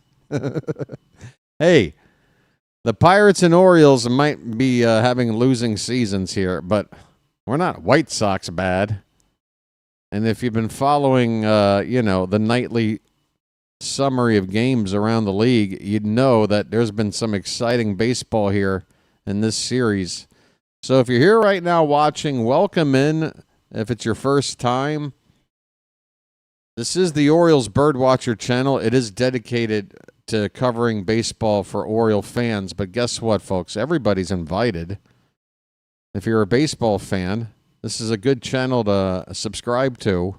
Give it a chance. There's no strings attached. All right, here's the reliever Holderman. First pitch to Alex Jackson is a strike, bottom of the zone. The Orioles have Rivera at third. And Basayo. Is that Basayo at first? That pitch is off the plate. the count now, a ball and a strike. And Basayo's at first base.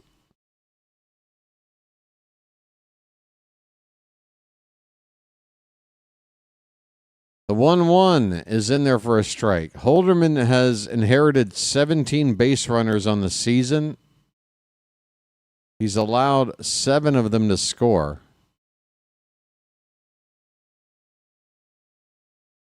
With 2 down, we're looking for a hit. Unless Pittsburgh wants to help us out with a wild pitch. 99 miles an hour there from Holderman, just off the plate outside. It is 2-2 now on Alex Jackson.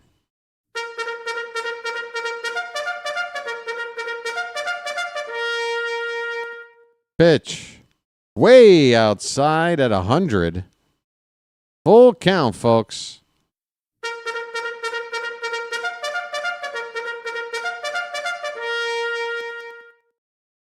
You talking about Oviedo, Phantom, with the 85 pitches? Yeah, I mentioned at the start of the game. He's coming off Tommy John. He's only pitched 20 innings post Tommy John. So, yeah, I could understand them being careful with him. But 85 pitches, even for a healthy guy, isn't necessarily a short day. And again, back-to-back righties. If you're going to bring in a righty like Holderman, now's the time to do it. 2 down. They're hoping he doesn't have to face Holiday. He gets out of this inning, and then they can go to a lefty when Holiday comes up. Payoff pitch. Inside ball 4. Alex had to turn out of the way of that one. I'm walking here. I'm walking here. Okay, folks, bases are juiced, and it's time to whip out some mayo, folks.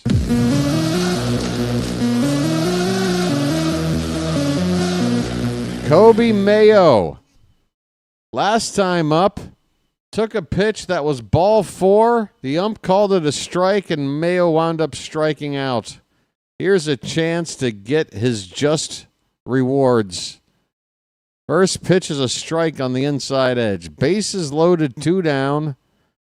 Mayo has an RBI single today. The 0-1. Lifted into left. Come on. Drop somewhere. Drop. That ball is caught on the run. Peguero, the shortstop, running with his back to the infield for about a good 40 yards. Comes down with the baseball in his glove. Man, that ball looked like it would find some real estate and knock in a couple. But it's not meant to be. Damn.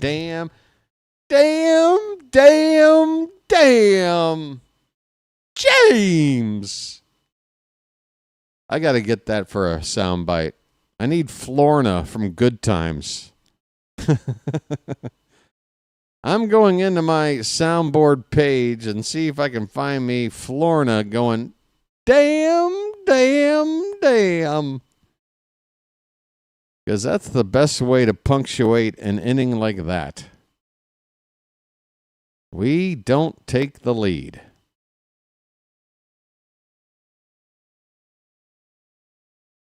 Anybody remember my improv song, Goo Times?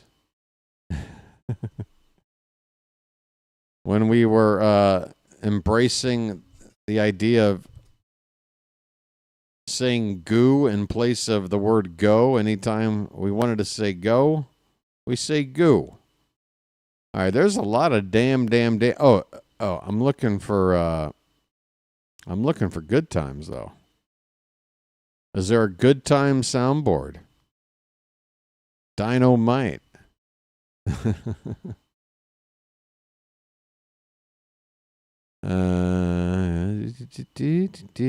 Not getting hassled, not getting hustled, keeping your head above water, make it any way that you can, temporary layoff, good times.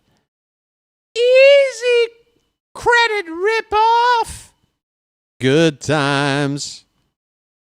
Keeping your head above water, making a way when you can. Temporary layoff.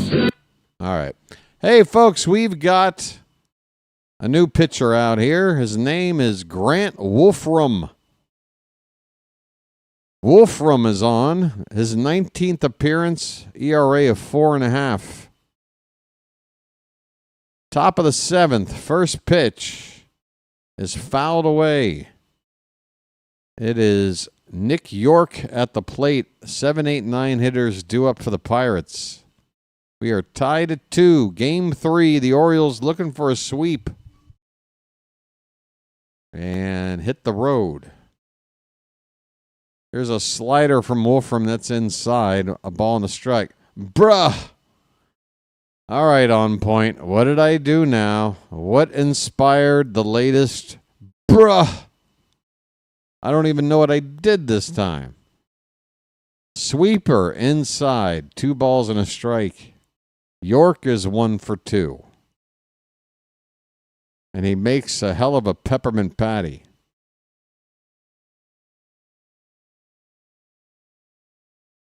That ball's hit right to Holiday. A little flare caught just on the outfield grass.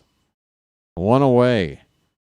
Nice little soft liner to Jackson. Easy play, 1 down. I think my betting friend left for good. Did I make it clear that I did not care about his bet? Did I slightly make that known? Curveball from Wolfram and a good one. No, they called that a ball? I thought I saw the umpire point like it was a strike. There's a swing and a miss. Another curveball.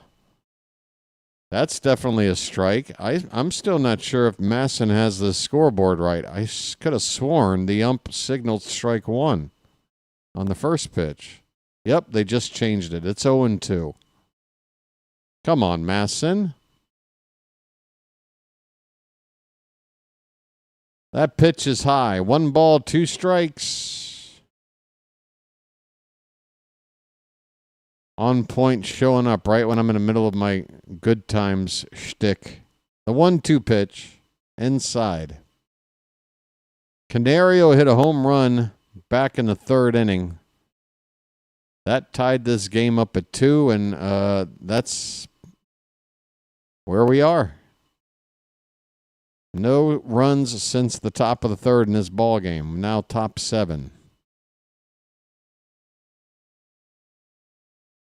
2-2 from Wolfram. Fouled away. Got that sinker up to 98 miles an hour. Wolfram getting close to triple digits there. With a sinker, by the way. Not a 4-seamer. That's a called strike 3 on a curveball. Grant Wolfram. Well done, sir. That's a strikeout.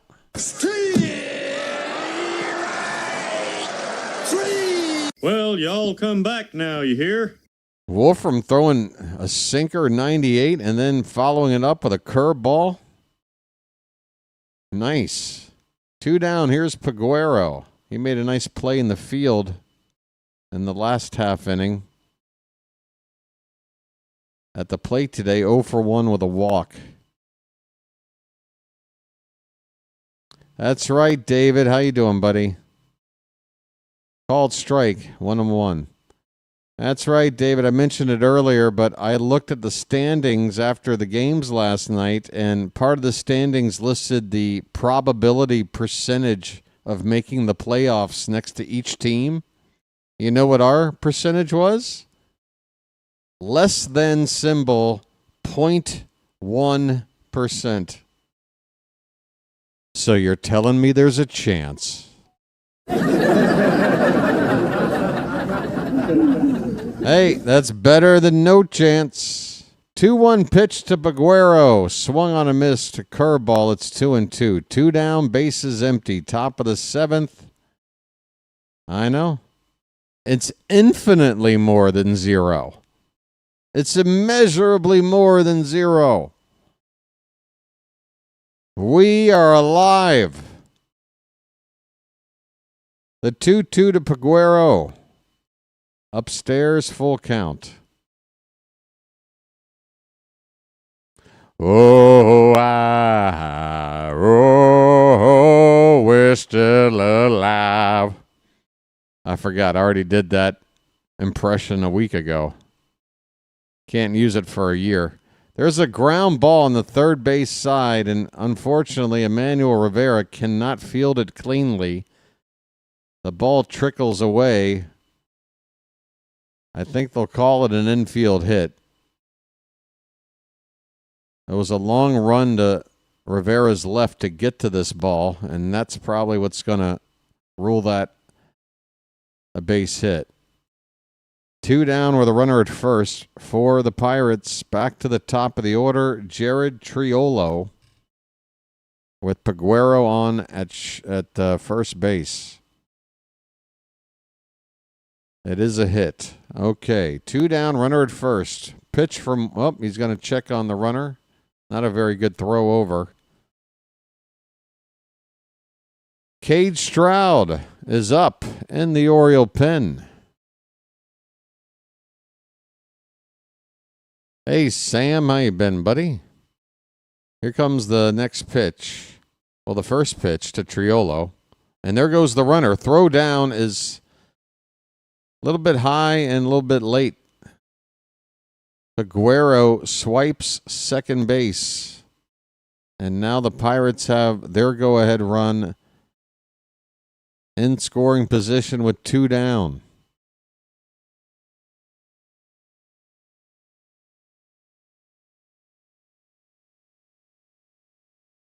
Good play by Holiday to keep that ball from going into the outfield. 0-1 is fouled back. All right. Forget about that runner. We got 2 strikes and 2 out. Let's just get this guy at the plate and get to the stretch with a tie.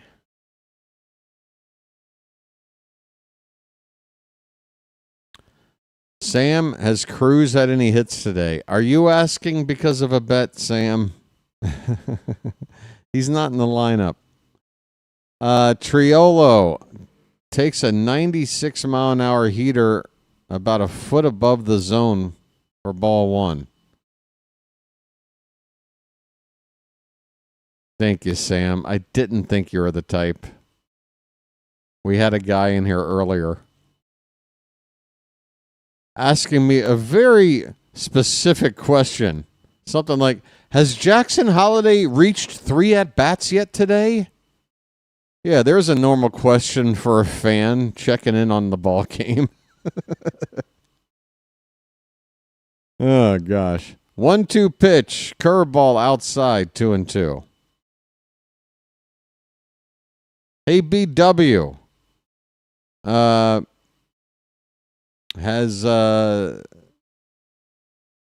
K. Povich gotten to 5 strikeouts yet today? Oh, gee, why? I wonder why you're asking.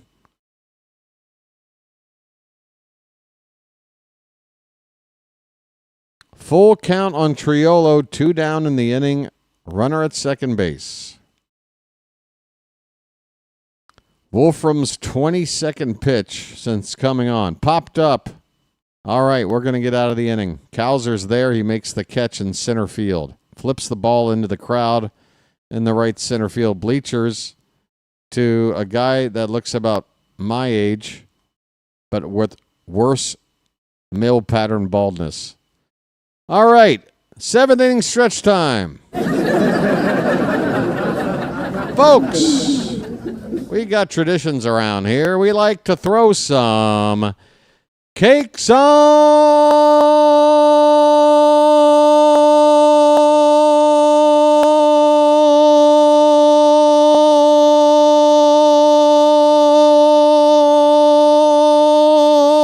the griddle. Get your cakes up. Okay? Thank God I'm a country boy. Did I hold that note a little too long this time? Thank God I'm a country boy. Thank God I'm a country boy. Don't worry, my neighbors don't care. It's 2 o'clock in the morning. Thank God I'm a country boy. Thank God I'm a country boy. Hey, folks, we just hit 100 likes. Hey, David, give me a chance to do it when I'm standing, when I can actually make the most out of my diaphragm. This is me just sitting on a shitty chair. Hey, cakes on the griddle, folks. Thank God I'm a country boy. How can I forget him, David? Thank God I'm a country boy. But, David, in all honesty, I'm the annoying neighbor around here. It's me. Thank God I'm a country boy. Everybody else on my floor is quiet. I never hear anybody make a peep. I'm the jerk. Thank God I'm a country boy. Thank God I'm a country boy. Thank God I'm a country boy. If I still smoked, there's no way I could hit a note that long. Well, you're implying that you don't. So does that mean you can? And if you can't hold the note that long not smoking, why not go back to smoking, I guess? I don't know. You know. I mean, if you're not getting any advantages out of quitting, you do you, George. I'm not trying to encourage bad habits, but, you know. Hey, folks. Prolly. Hey, Jackson Holiday has a count of a ball and a strike. Leading off the bottom of the seventh. We got the top of the order, man. Time to take the lead. Come on. 1-1 pitch. Called a strike by that awful lump. That pitch is low. He blew another call against us. It's 1-2 on Holiday. Wolf. Why don't you wake up and smell what you shoveling? Never smoked in my life. Well, Edward, I wasn't talking to you.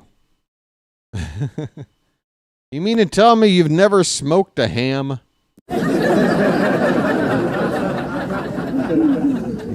You haven't lived unless you've smoked a ham. What, have you been eating ham unsmoked? You're missing out, dude. 2-2 the count on Holiday. He's 1 for 3.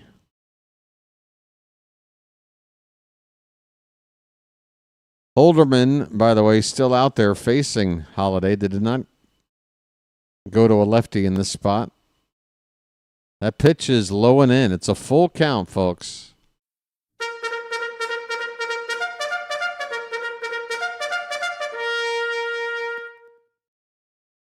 Yeah, see, Phantom smoked a pork shoulder. Nice. I think I did a bong hit with that once. Jackson Holiday lifts one over the infield into center field for a leadoff single. Folks, I told you we had the right guys up to take the lead. We got the leadoff man on. He's got legs. Just don't get caught out there, my friend. Come on. Here we go. Jeremiah Jackson at the plate. Runner at first. Nobody out. First pitch. Swung on and missed. Pitch on the outside corner at the knees. All right, folks. Now's the time. Jeremiah was the bullfrog. The 0-1. There goes Holiday. The throw down. Please tell me he got in. He did, and it looked like he did. Folks, Holiday got away with it this time. And you got to put the blame on the Pirates here. The throw was there in plenty of time. It wasn't right on the bag. A tag had to be applied, but it just wasn't a good... He just had to slap it down there, Gonzalez. And Holiday with a bit of a swim move to kind of circle around the base and avoid that tag. So good technique on Holiday on that slide. And now here's a fly ball by Jackson, Jeremiah that is. That's going to be to right field, caught by Reynolds, and that won't move Holiday up. So Holiday got to second base with nobody out. Jeremiah with a chance to get him to third, but not with that fly ball. There's a one away, and now it's Gunnar Henderson. His name's Gunnar, and he's dating my mom. Gunnar is going to be put on for free, folks. On for free. I'm walking here. I'm walking here. Apparently, the Pirates haven't gotten the memo that Emmanuel Rivera has been delivering a lot of clutch hits lately. And that's why we've got him hitting cleanup today. They said, we don't want Gunnar, we want Emmanuel Rivera. Well, Kraken, get cracking. 1 out, 2 on. Rivera 1 for 3. First pitch taken right in there. A cutter, middle of the plate. Hittable pitch. Rivera chose not to go after it. The count is 0-1. The next pitch. That's way off the plate. Nice. 1-1 the count.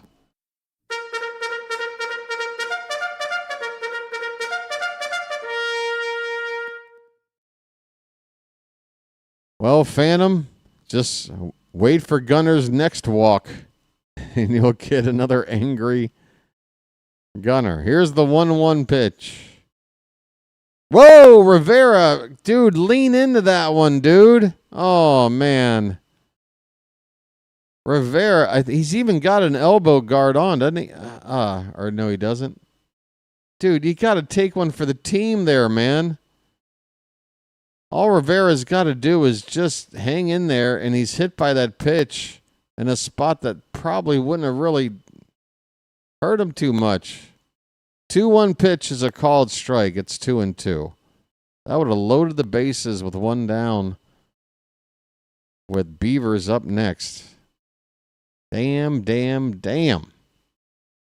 Rivera, lean into that. I mean, you didn't even really have to lean. Just don't lean out of the way. 2-2. Whoa, close one.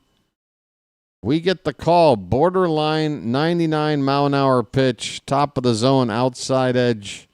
Full count, folks.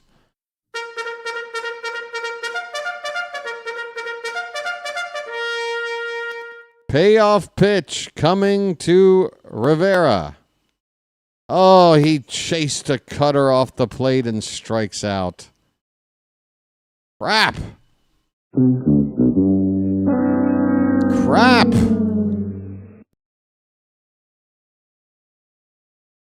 Oh, Rivera, you should be on base, hit by a pitch, man. Don't turn away from that one next time. I know it's easier said than done, but damn it. Holderman is now going to depart. With Beavers due up, the Pirates are now going to go to a lefty. Beavers is 0 for 3, and looks like he's going over a scouting report. Let's see who this lefty is coming in for the Pirates. Call to the bullpen.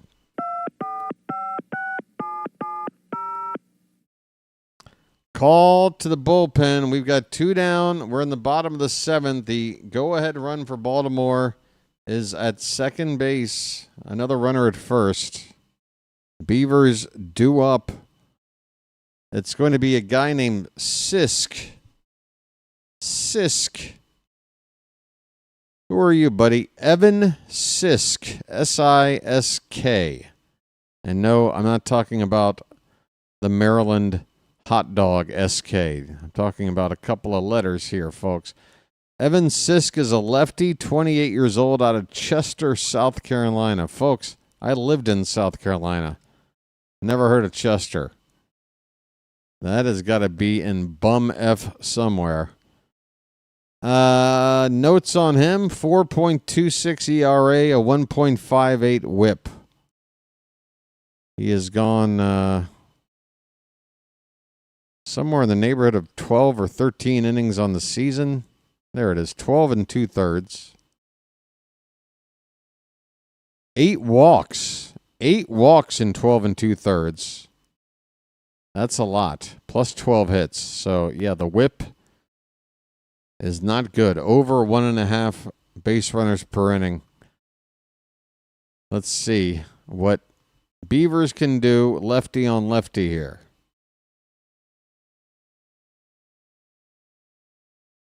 Folks, George and Phantom have already joined in on the fun. Show me your Beavers right now.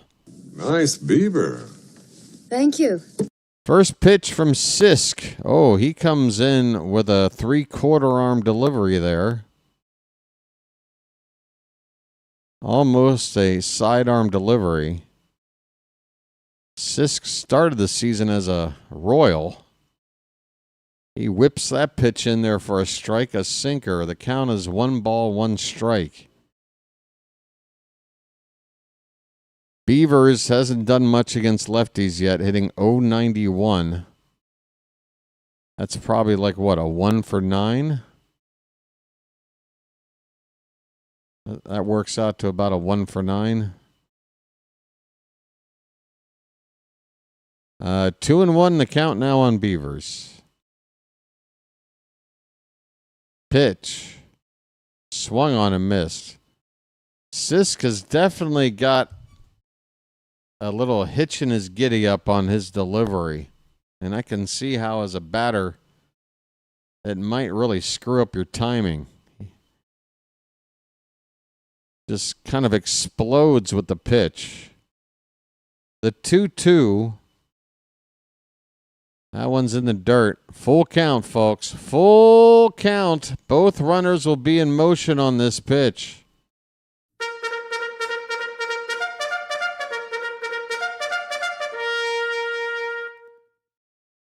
We could do a lot of damage if Beavers can find some real estate right here. 3-2 pitch. Hit on the ground. Up the middle. And off the glove of the second baseman. He's throwing home. We're coming home. And we score. Beavers does it again. He sneaks one past the infield. Holiday comes around to score. The Orioles have taken the lead. 3-2.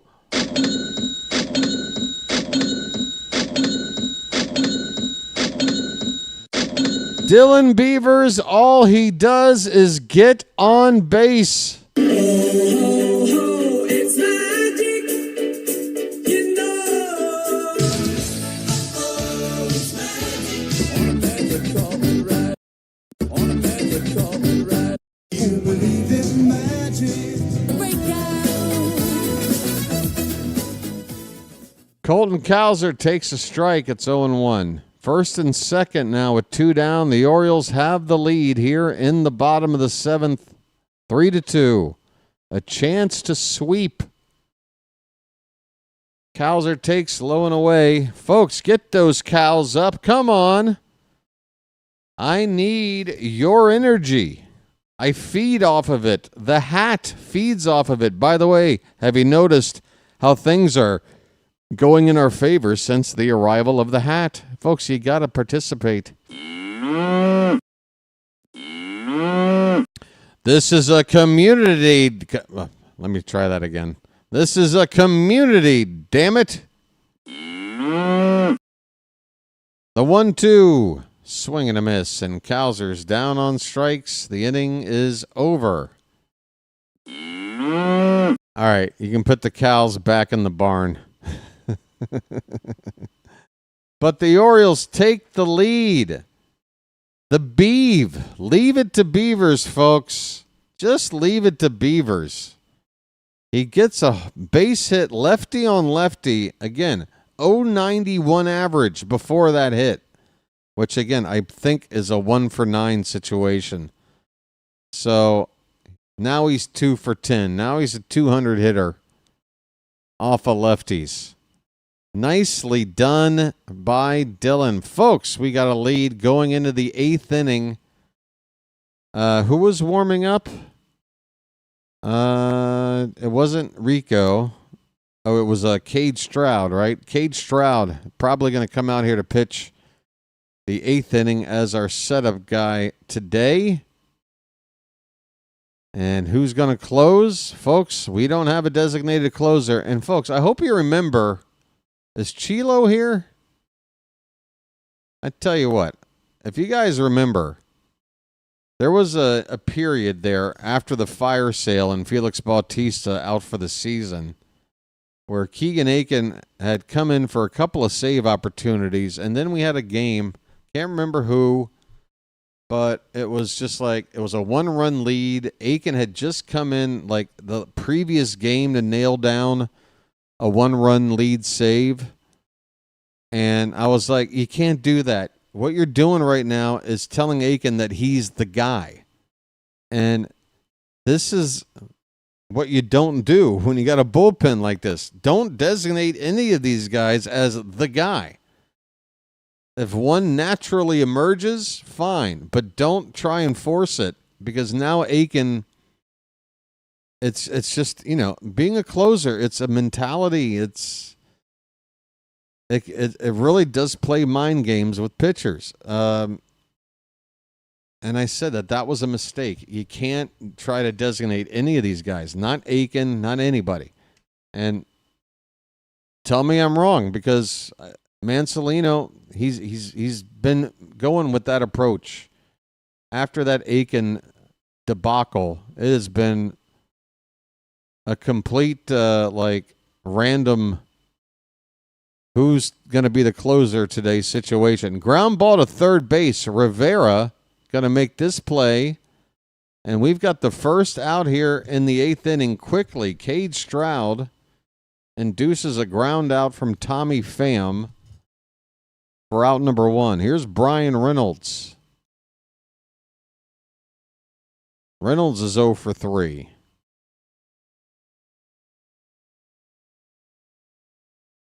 Now, here's the deal about using somebody like Enns or Aiken or Suarez, which is, hold on with this pitch. That is a called strike, bottom of the zone, 0-1. Again, the Orioles are going to be going with a bullpen start on Sunday. So the guys that we have in our pen that can go like extra more than 1 innings, I feel like we might want to put them on ice. Maybe not all of them. But Enns and Suarez, you might want to keep those guys ready for Sunday. I'd love to see Garcia, but it might be like a 3rd straight night for him. So he might not be available. We'll see. It's 0-2 on Reynolds. Swing and a miss. Cade Stroud, good morning, good afternoon, good night.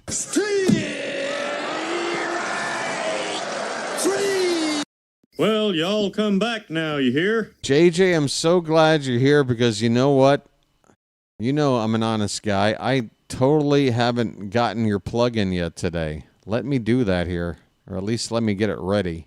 2 down in the inning for Nick Gonzalez. First pitch from Stroud. That's a line drive base hit in the left center. Cowser will cut it off and hold Gonzalez to a single. 2-out knock for Pittsburgh. That's their tying run on right now. Oh, JJ, you're live right now?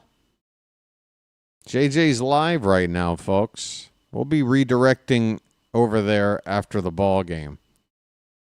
But in the meantime,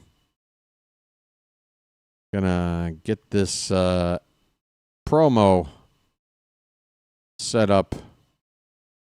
There it is. All right, it's ready to go.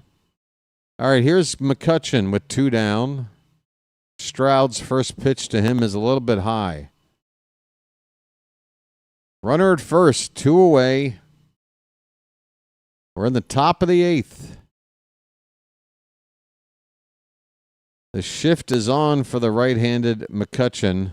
Holiday nearly even with the second base bag. That's high. It's 2-0. Thanks for stopping by, JJ. I got a feeling you typed that and ran. You're live right now. 2-0 pitch. Outside, 3-0. Come on, Cade. This is probably the one batter that scares you to fall behind right now in this lineup. McCutchen. He's been around the block. 3-0 pitch to Kutch. Inside ball 4. I don't think Stroud wanted to throw him a strike. But I don't know why. I mean, McCutchen might be a dangerous bat for this lineup, but in general, the way Stroud has been pitching, you got Joey Bart up next. I will admit, it is a big drop-off from McCutchen to Bart in terms of a threat at the plate, but it would have been nice to see Stroud have the confidence, I feel, to go after McCutchen there. I don't know, because there was a runner at first, right? He pushed that runner to, or was he already at second base? I forgot already. Yeah, that pushed the runner to second. I mean, if the base was open, I could see pitching around McCutchen, I guess, but pinch runner on for McCutchen. It's Ji-Hwan Bae. So the veteran will take the rest of the day off, and the light-hitting Bae, who's got good speed, is on now in his place. And speaking of newly into the game, Spencer Horwitz is at the plate. He's up to pinch hit for Bart. So there you go. Probably not the best idea to pitch around McCutchen, because now you got a faster runner than him on base, and the Pirates are now bringing up a left-handed bat instead of Bart. Spencer Horwitz, who had a home run in yesterday's ball game. First pitch to him is up and away for ball 1. Stroud's got to get it together here. Trying to protect a 1-run lead that we just got the previous half inning. 1-0 to Spencer. There's a strike. Wolf with that delayed call, but I would have probably broken all my equipment if he didn't call that a strike. He finally does. It's a ball and a strike right now on Horwitz. Pitch. Bottom of the zone, called strike 2. All right, folks. We are 1 strike away from holding the lead and a chance to add on in the bottom of the inning before going to the 9th. 1 ball, 2 strikes. 2 on, 2 out. The pitch. Swing and a miss. Oh, yes. A cutter below the zone. Horwitz went fishing. And there ain't nothing on that hook, folks. Nothing.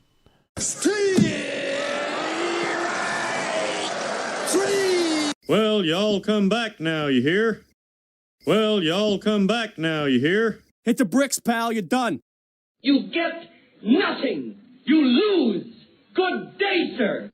Well, I say when you gotta go, you gotta go. How about this? Peace, love, dope. Now get the hell out of here. All right, folks. Bottom of the 8th coming up. Bottom of the 8th coming up. The Orioles looking for some insurance. They're looking to sweep. And we've got the top of the order due up. Holiday, Jeremiah, and Gunnar. Let's go. Folks, I have not monitored the room at all. We're up to 112 likes. You guys have been great. You're saving me a lot of hassle, and it makes me feel better that I'm not bugging you about it. 112 of you hit that like button already. Thank you so much.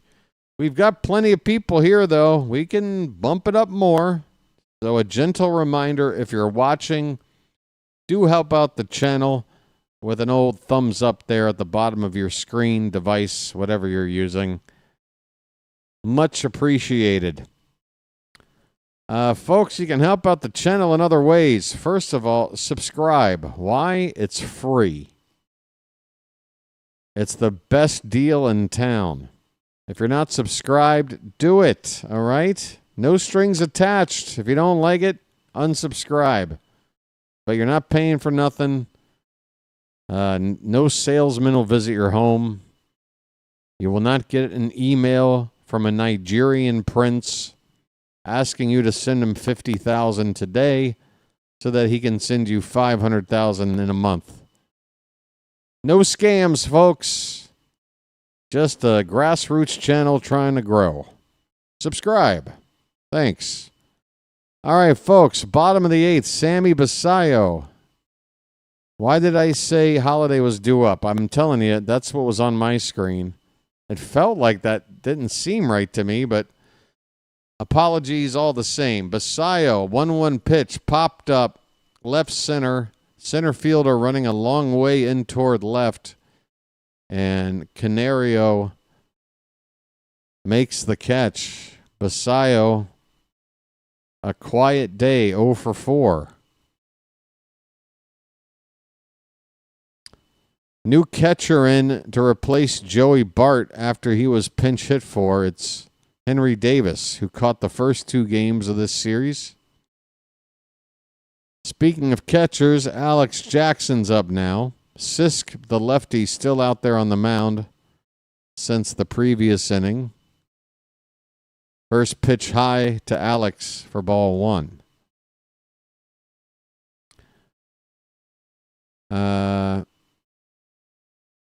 Yeah, I don't know, Phantom. Again, maybe the screen froze. I don't know. Who knows? Again, folks, this information here is just to try to help people. But don't rely on it, okay? Rely on me. I'm watching, I'm reporting, and I'm letting you know what's happening. Keep your ears open and all will be well, folks. All right, 1-2 on Alex Jackson. Sisk. Next pitch. He whips it in there. That's a called strike 3. Jackson goes down looking, 2 away. That'll get Kobe Mayo up to the plate. And maybe our last chance for some insurance here. Mayo, I give you license to swing for the fences here. Go ahead. First pitch. Hit on the ground. That's not going to get over any fence. Grounded to short, and Mayo is finished on 1 pitch. Well, folks, suddenly this game is coming to a quick end, and it looks like Keegan Aiken is going to be today's closer. Aiken takes a sip of water, and he's going to come in, try to shut the door on this one, and I don't want to hear any negativity about this, okay? We're going to root on our boy. Try to get this save. Close the door. Close the door. Close the door. It's a 1-run lead going into the 9th, folks. All right, let me read this promo for JJ. So JJ has a charity event coming up. This is JJ speaking. For those of you who haven't heard, I will be hosting my very first fundraising stream on September 18th and 19th, and we will be raising money for the Familial Dysautonomia Foundation in honor of my brother Mitchell, who passed away from this disorder 5 years ago. So JJ is going to be running 2 long days of streaming on the 18th and 19th, 15 hours on day 1, and another about 8 hours on day 2. All donations will go directly to the Familial Dysautonomia Foundation, which funds medical research, patient care, and support programs for families living with FD. If you want to learn more about FD, go to familialdysautonomia.org, which I know is a mouthful, so I'm going to try to copy and paste this link into the chat right now. All right, folks, and on those 2 days when JJ's doing his fundraiser, we'll be checking in with him when we're doing our game. All right. Yeah, JJ's brother, unfortunately, passed away from this condition. Hey, Kurt Montgomery commenting, BW is demand. Folks, listen to some of these comments.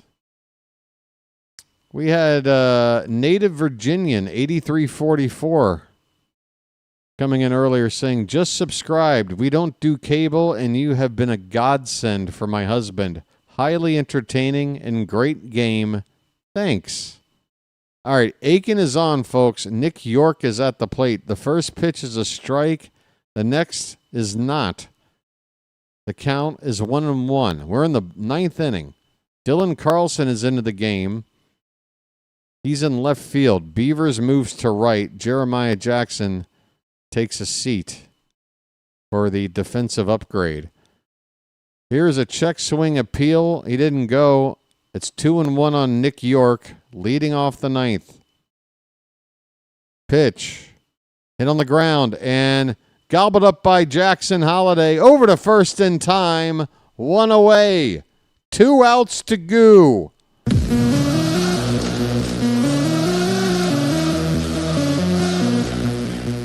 Two outs to go for a sweep.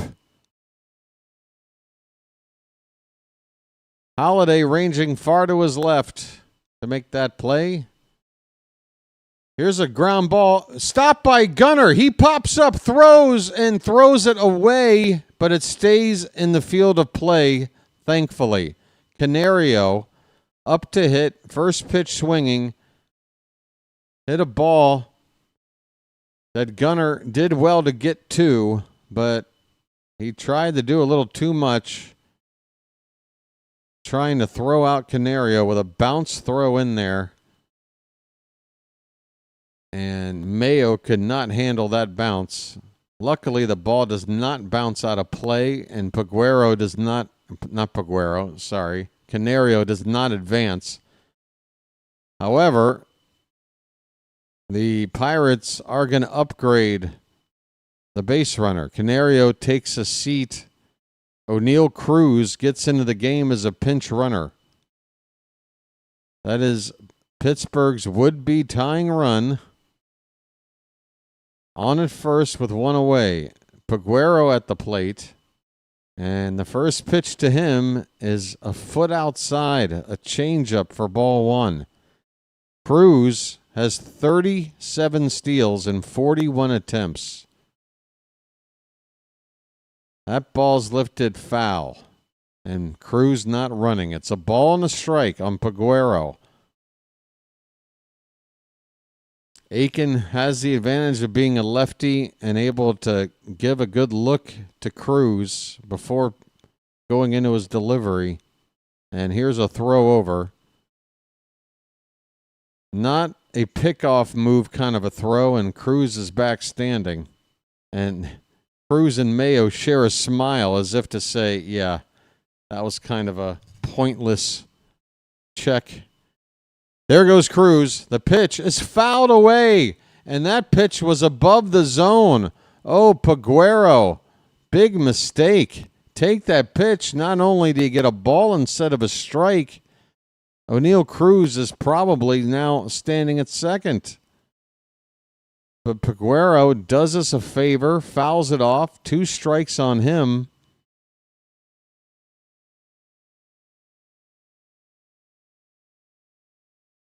All right. 1-2 the count. The next pitch, fouled straight back. Still 1-2, folks. Hang in there. Orioles trying to hold on to a 1-run lead. Yeah, are the hearts flowing, George? George, could you do me a favor and update me about the heart situation in games like this? Because I can't see. That pitch up and away. The home plate umpire said he went. Oh, my. The Wolf. Jim Wolf rings up Peguero himself on a check swing. And there doesn't seem to be any complaining from the Pirates about it. It did look like he went. Oh, he definitely went. He very much went. There are 2 down, folks. 1 out to go. Aiken checks on Cruz for the first time in this at-bat. He's got 1 more check. 3rd check without a pick, and it's a free base. Cruz wants to steal that bag. And we got a first pitch foul ball here from Triolo. All right. Cruz might not get a chance to steal that base. 2 down in the 9th. 1 strike on Triolo. Charm City chat. Are the hearts flying? Come on, help George out. The 0-1 pitch. That ball's hit up in the air down the right field corner. Beavers does not have a play. He was near that triangle cutout down the right field corner, trying to figure out exactly how that ball would land. And it was not in the field of play. 2 strikes, though, folks, and the Oriole fans, what little of them are here, are on their feet. We are 1 strike from a sweep and a very good homestand. A win here would put us 5-1 on this 6-game homestand. That included a 3-game series with the Dodgers. The 0-2 to Triolo. There goes Cruz. There goes the throw down. The throw is there in plenty of time, and this ball game is over. Oh my! The Orioles are finding more exciting ways to win a ball game. Alex Jackson nails O'Neal Cruz, trying to steal second, and this game's over. Final score: Orioles 3, Pirates 2. We sweep it.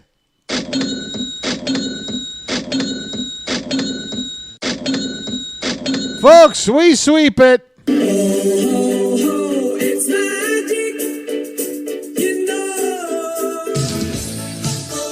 It's magic. On a magic carpet ride. On a magic carpet ride. You believe in magic. Folks.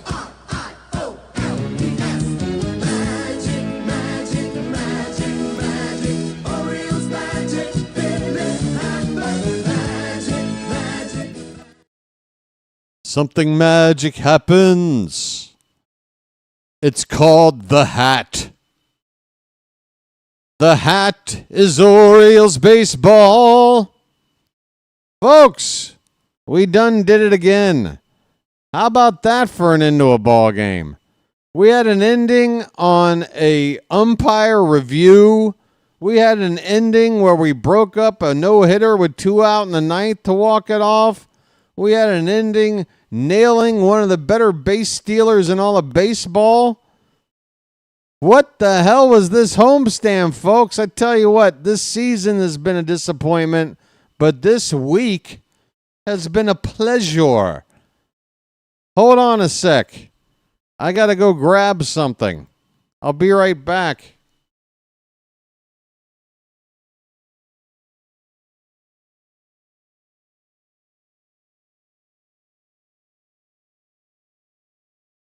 All right, sorry, just doing a little bit of cleaning around here. Just trying to wipe off some of the dust and debris in the area. You know, this workstation around here gets a little bit, you know, you get some of that extra dirt and dust. You just gotta get it out of the way there. Yes! Yes! Oh, my goodness. Where's Dr. Delay? Hold on, folks. Hold on. I don't want him to have signed off already. It's time to give the doc a big old hello as we sweep the Pirates. Folks. So, yeah. Let's join Delay. Let's join. Come join me on this link right now. Again, I do mostly Pirates. It's not. I'm not telling you that. Hey, like I'm calling every game for the Pirates. It's not what's happening. But I do call it more than any other streamer on YouTube. Just here we go. So if you're we are in people, with. But don't subscribe to me because you don't. Delay. Well, then what the heck is wrong with you? I can barely hear his audio. I got it all the way up. Every Steelers game, but I do mix in other games as well. You can just again check out my live section for proof. And again, I'll be back tonight for again Redskins, Packers, and of course I'll get my stream set up for Saturday. Why are you saying Redskins, Packers? Like, it's really weird that people are doing that. Like, if you're calling the game, Orioles BirdWatcher. How about them apples? This guy, I'm not even talking smack Orioles, but here, yeah, okay, you got us. In the Battle of Mid, we lost. And you know what? That's fair. You know what? At least we didn't have expectations this year.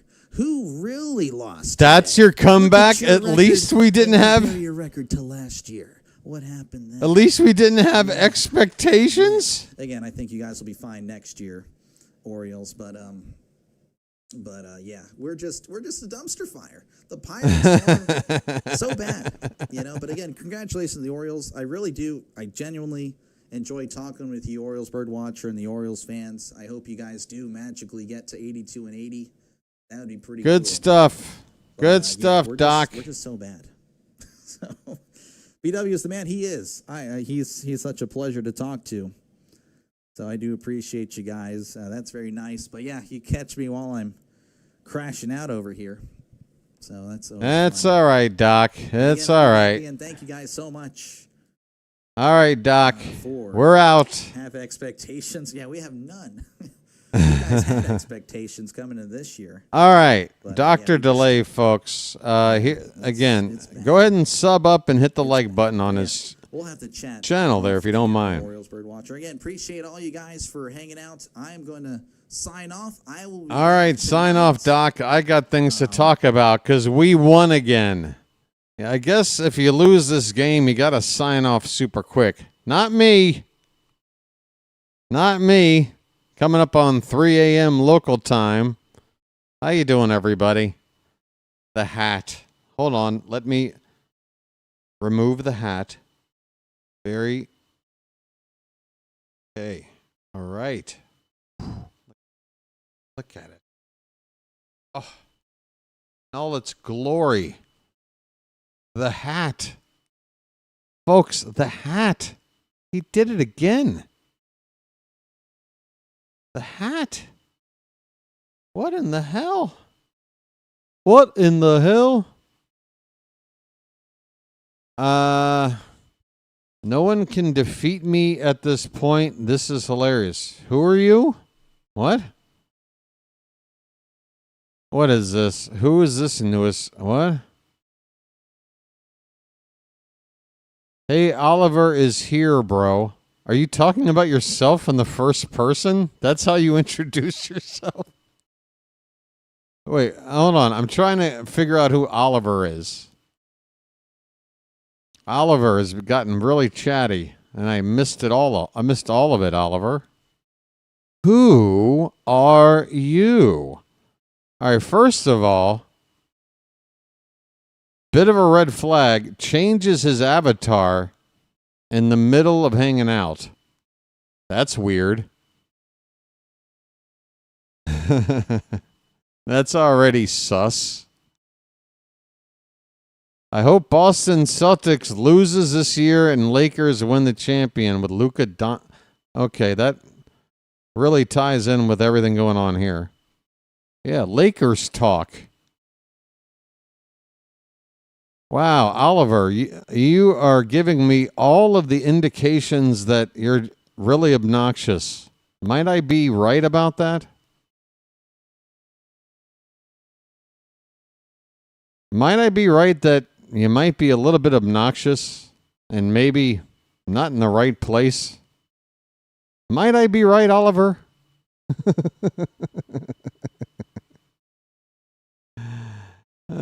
Folks, it's called decorum. Look into it. On point. You know what I ignore? I ignore people telling me to ignore other people. I got this on point. Okay? I'm having fun. I'm having fun. The game is ended. We're celebrating. Just buy the ticket, take the ride, dude. I'm steering the ship. It's okay. Okay. Hey, there's the Doc. Hey, Doc. You know my buddy Thomas Fitzpatrick's been on the channel here. You know Thomas, right? Sorry, Charm City chat. Sorry. You know, sometimes other content creators, they got to admit. Sorry, Charm City chat. Sorry. What are you going to do, Doc? What are you going to do? I'll tell you this, Doc. I know those were some tough losses, a couple of extra inning losses, and O'Neill Cruz getting gunned down in the game. But if you're a neutral fan, right? Like me not talking smack, you not worried about the Pirates. If we're just a couple neutral baseball fans looking at this series, this was a pretty exciting series. Am I wrong? Pretty exciting series. Except the Pirates stink. Well, I'll tell you this. Your lineup really doesn't have a whole lot in terms of threat. I can tell you that. You know, you work around Brian Reynolds and O'Neill Cruz a little bit, and who else? One other guy, McCutcheon a little bit. I mean, otherwise, yeah. Unless our pitcher is having a bad night, this is a lineup I wouldn't mind facing more often. No offense. But hey, you got Paul Skeens, and I tell you right now, every Oriole fan out here would give their left nut to have Paul Skeens on their team. Unless they're a lady. They might give up something else. Left ovary? I don't know. What's the equivalent? Anyway, let's talk about this game. Hey, speaking of ladies, Melanie Newman is on the Masson post-game show. How you doing, Melanie? You are looking healthy today. All right. The Orioles wrap up this homestand. A homestand that included 4 walk-off wins and a end of game by throwing out a guy at second win for a sweep. I mean, Hollywood story stuff going on at Camden Yards this week. So for you bird watchers out there that decided, you know what, I'm not going to pack it in on this season. I'm not giving up now that it's September and football's here. I love my Orioles, and I'm going to keep watching. Well, guess what you got? You got a reward. This week has been fun. All right? Again, we've already been through the grieving process. We've been through all the stages, right? Denial, and then depression, and then anger, and then acceptance. I don't know. Those all might be out of order. But we went through all the stages, and that was months ago. All right? This season's winding down, and I've been saying it now since the trade deadline. At this point, let's just try and assess what we got. Who do we want to stay here and be a part of our plans next season, and who needs to, say thanks and so long, farewell, and thanks for all the fish. Brian Roberts is talking to Melanie Newman. I'm waiting for his eyebrows to go up. It'll happen any second now. You can set your watch to it.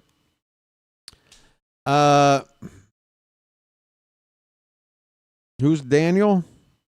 Oh, Denial. I read that as Daniel. I'm like, who's Daniel? Denial made a reappearance in July. Yeah, there were a couple of times, Phantom, where we went on a little bit of a run and going, what if? And that was before other teams were really pulling away. But the fact is, I know that the Rays started to stink here recently. I think they've lost like 4 out of 5, 5 out of 6, and now they're back under 500 again. But a week ago, I saw something about what the records were for all the teams in baseball post All-Star break, and like of the top 5 or 6 records, 4 of them were in our division. The Blue Jays, the Yankees, the Red Sox, and the Rays, all playing well above 500 in the second half. So, yeah, it's just this season wasn't meant to be. We dug ourselves a hole early, and we never got really that close to even getting out of last place. So, yeah, we needed to have some fun. We deserved to have some fun, and fun we had on this homestand. We go 5-1. We beat the likes of Shohei Ohtani. We beat the likes of Yamamoto. We beat the likes of Paul Skeens. That ain't shabby, folks. Cade Povich today goes 5 2/3 innings, 5 hits, a couple of walks. He struck out 6. He does not get a decision. The decision goes to Grant Wolfram, who pitched the inning before the Orioles took the lead for good in the bottom of the 7th. Wolfram pitched the top of that inning, scoreless inning of work, got him his 3rd win of the season. Colin Holderman is saddled with the loss, and Keegan Aiken gets his 5th save of the season. By the way, there are 8 different Orioles with saves now on the year. Last I checked. So, again, Aiken might have the most beyond our injured Mountain, but he's not the guy. He was the guy today, but we don't have a guy. And we're working around that. We're doing all right now. We are doing all right. And guess who we got going up tomorrow night? I don't think I've... did I already set it up in my scrolling text down there? What does it say? Kramer versus Scherzer. Okay, I don't think that's right, folks. In fact, I know that's not right. I gotta update that. Kramer is going to get... Yeah, let me go back to Rock Kabaka's Twitter feed, because we've got the probable starters listed there. Kramer is getting skipped. A couple of other guys are getting bumped up because we had the off day on Monday. Okay, so Trevor Rogers is going tomorrow night. So there you go, folks. You want to keep this fun going? We got Trevor Rogers on the mound tomorrow night. So forget what you see on the scrolling text. Well, I'll change it now. It's Rogers against, and it's not Scherzer either for Toronto. Stand by for the Toronto probables. I saw it listed somewhere. Was it Bassett? It might be Bassett.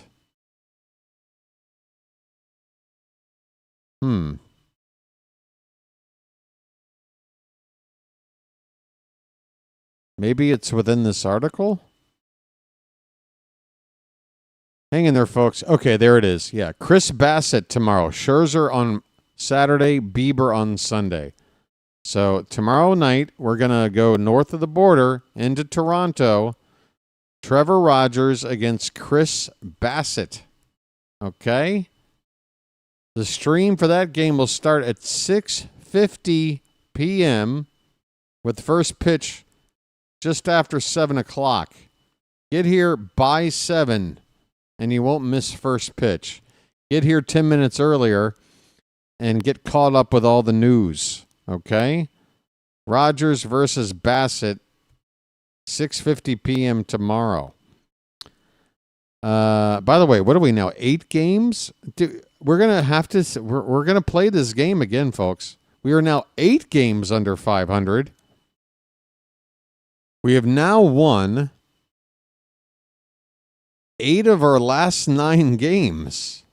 We are 8-1 in our last 9 games. I mean, this is the best stretch we've had in the second half. We had a stretch where we won 5 out of 6. 6 out of 7. And we had another stretch where we won. No, that's this stretch. Yeah, we won 6 out of 7 between Seattle, Houston, and Boston.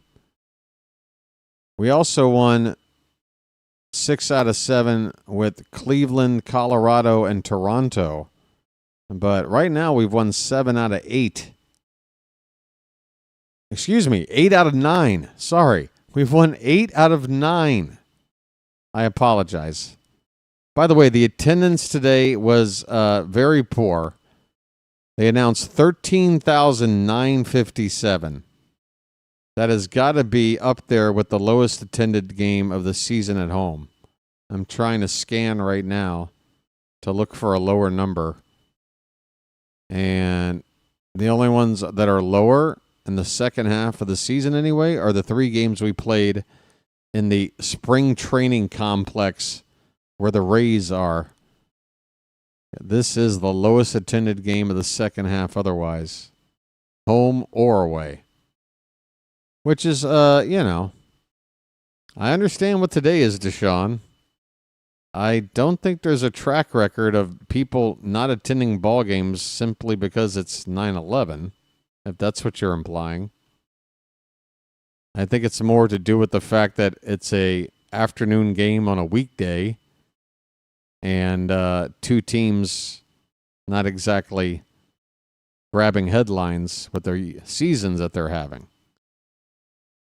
Yeah, I know the factors that are at play here. This is a poor attendance with all those other factors you guys are talking about included, okay? Don't try to sugarcoat 13,000. And honestly, when I looked at the ballpark, I guessed 10.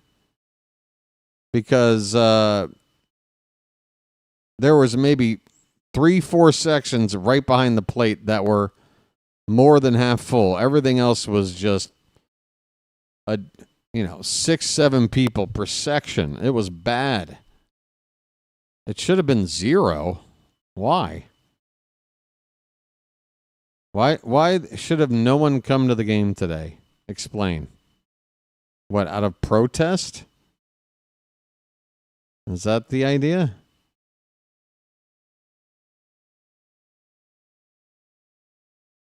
Three-foot company? What happened? What does that mean? All right, suddenly it's become a private conversation between me and Deshaun. I think I need to move on now. All right, so once again, the pitching matchup tomorrow has been updated. It's going to be Trevor Rogers against Chris Bassett, 6:50 p.m. for the start of the stream. I hope you'll join me.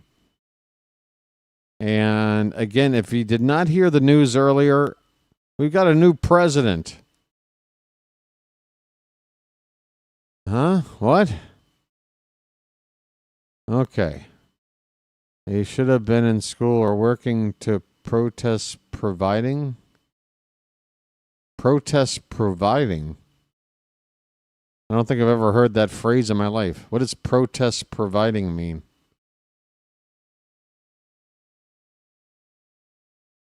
All things considered, I feel like it was higher attendance due to the... Okay. You guys win the argument.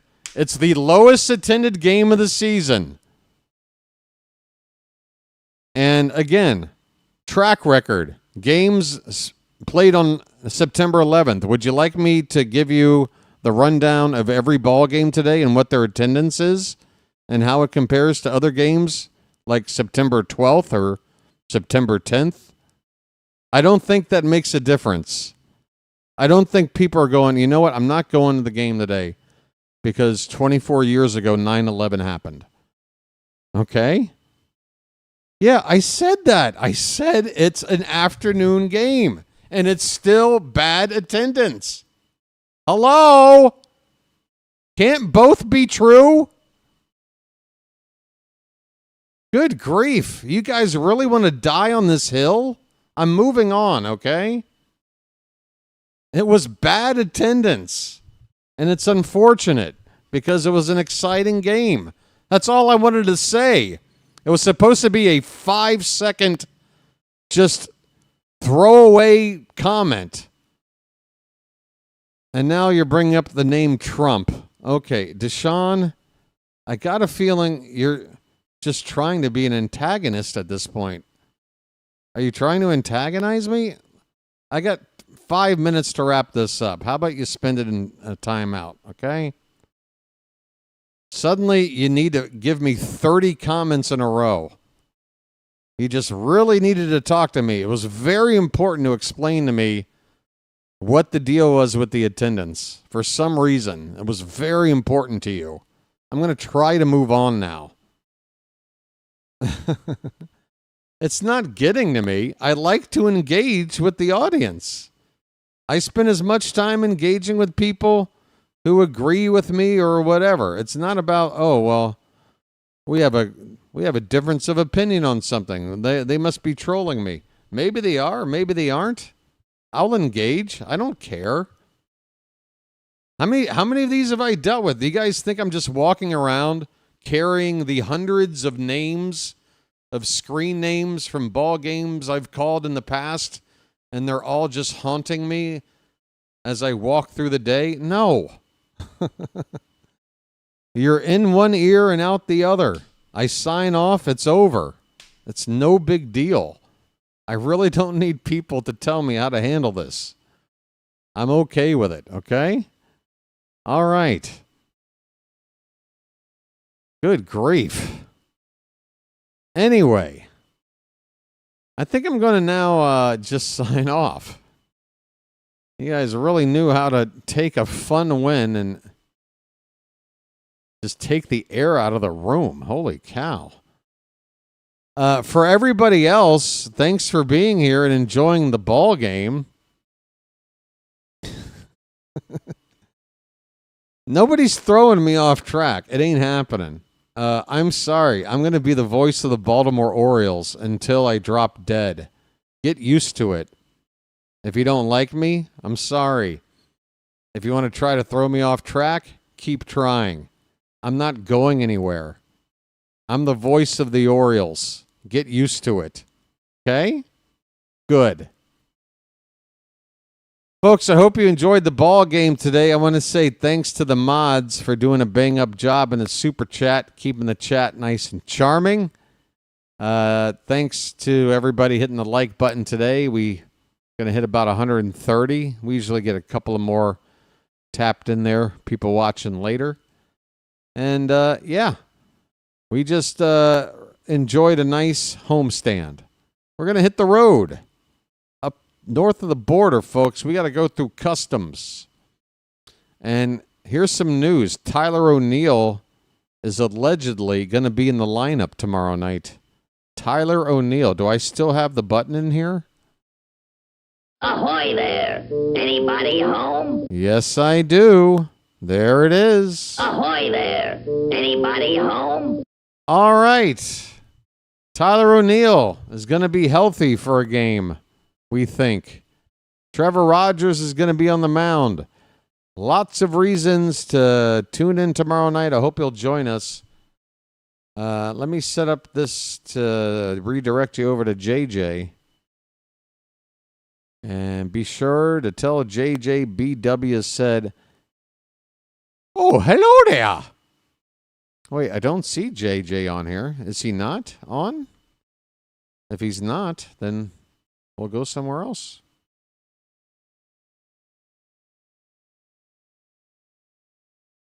Oh, there it is. Why didn't it pop up the first time? Who knows? Let me make sure. He's doing Houston versus Toronto right now. Is this game? Okay, That game is going into the 5th inning. The Blue Jays have a 4-0 lead. JJ's calling this game, and I'm going to send you there right now, folks. Once again, I hope you enjoyed the call, and I hope to see you back here tomorrow night taking on Toronto. I can't wear my blue shirt for a few days. Until then, folks, this has been the Birdwatcher and the Hat. Hate is gonna hate. Hey, man, don't hate the player. Hate the game. I got this. It's mine. Have a good one, folks. I'll chirp at you later. Take care. Peace.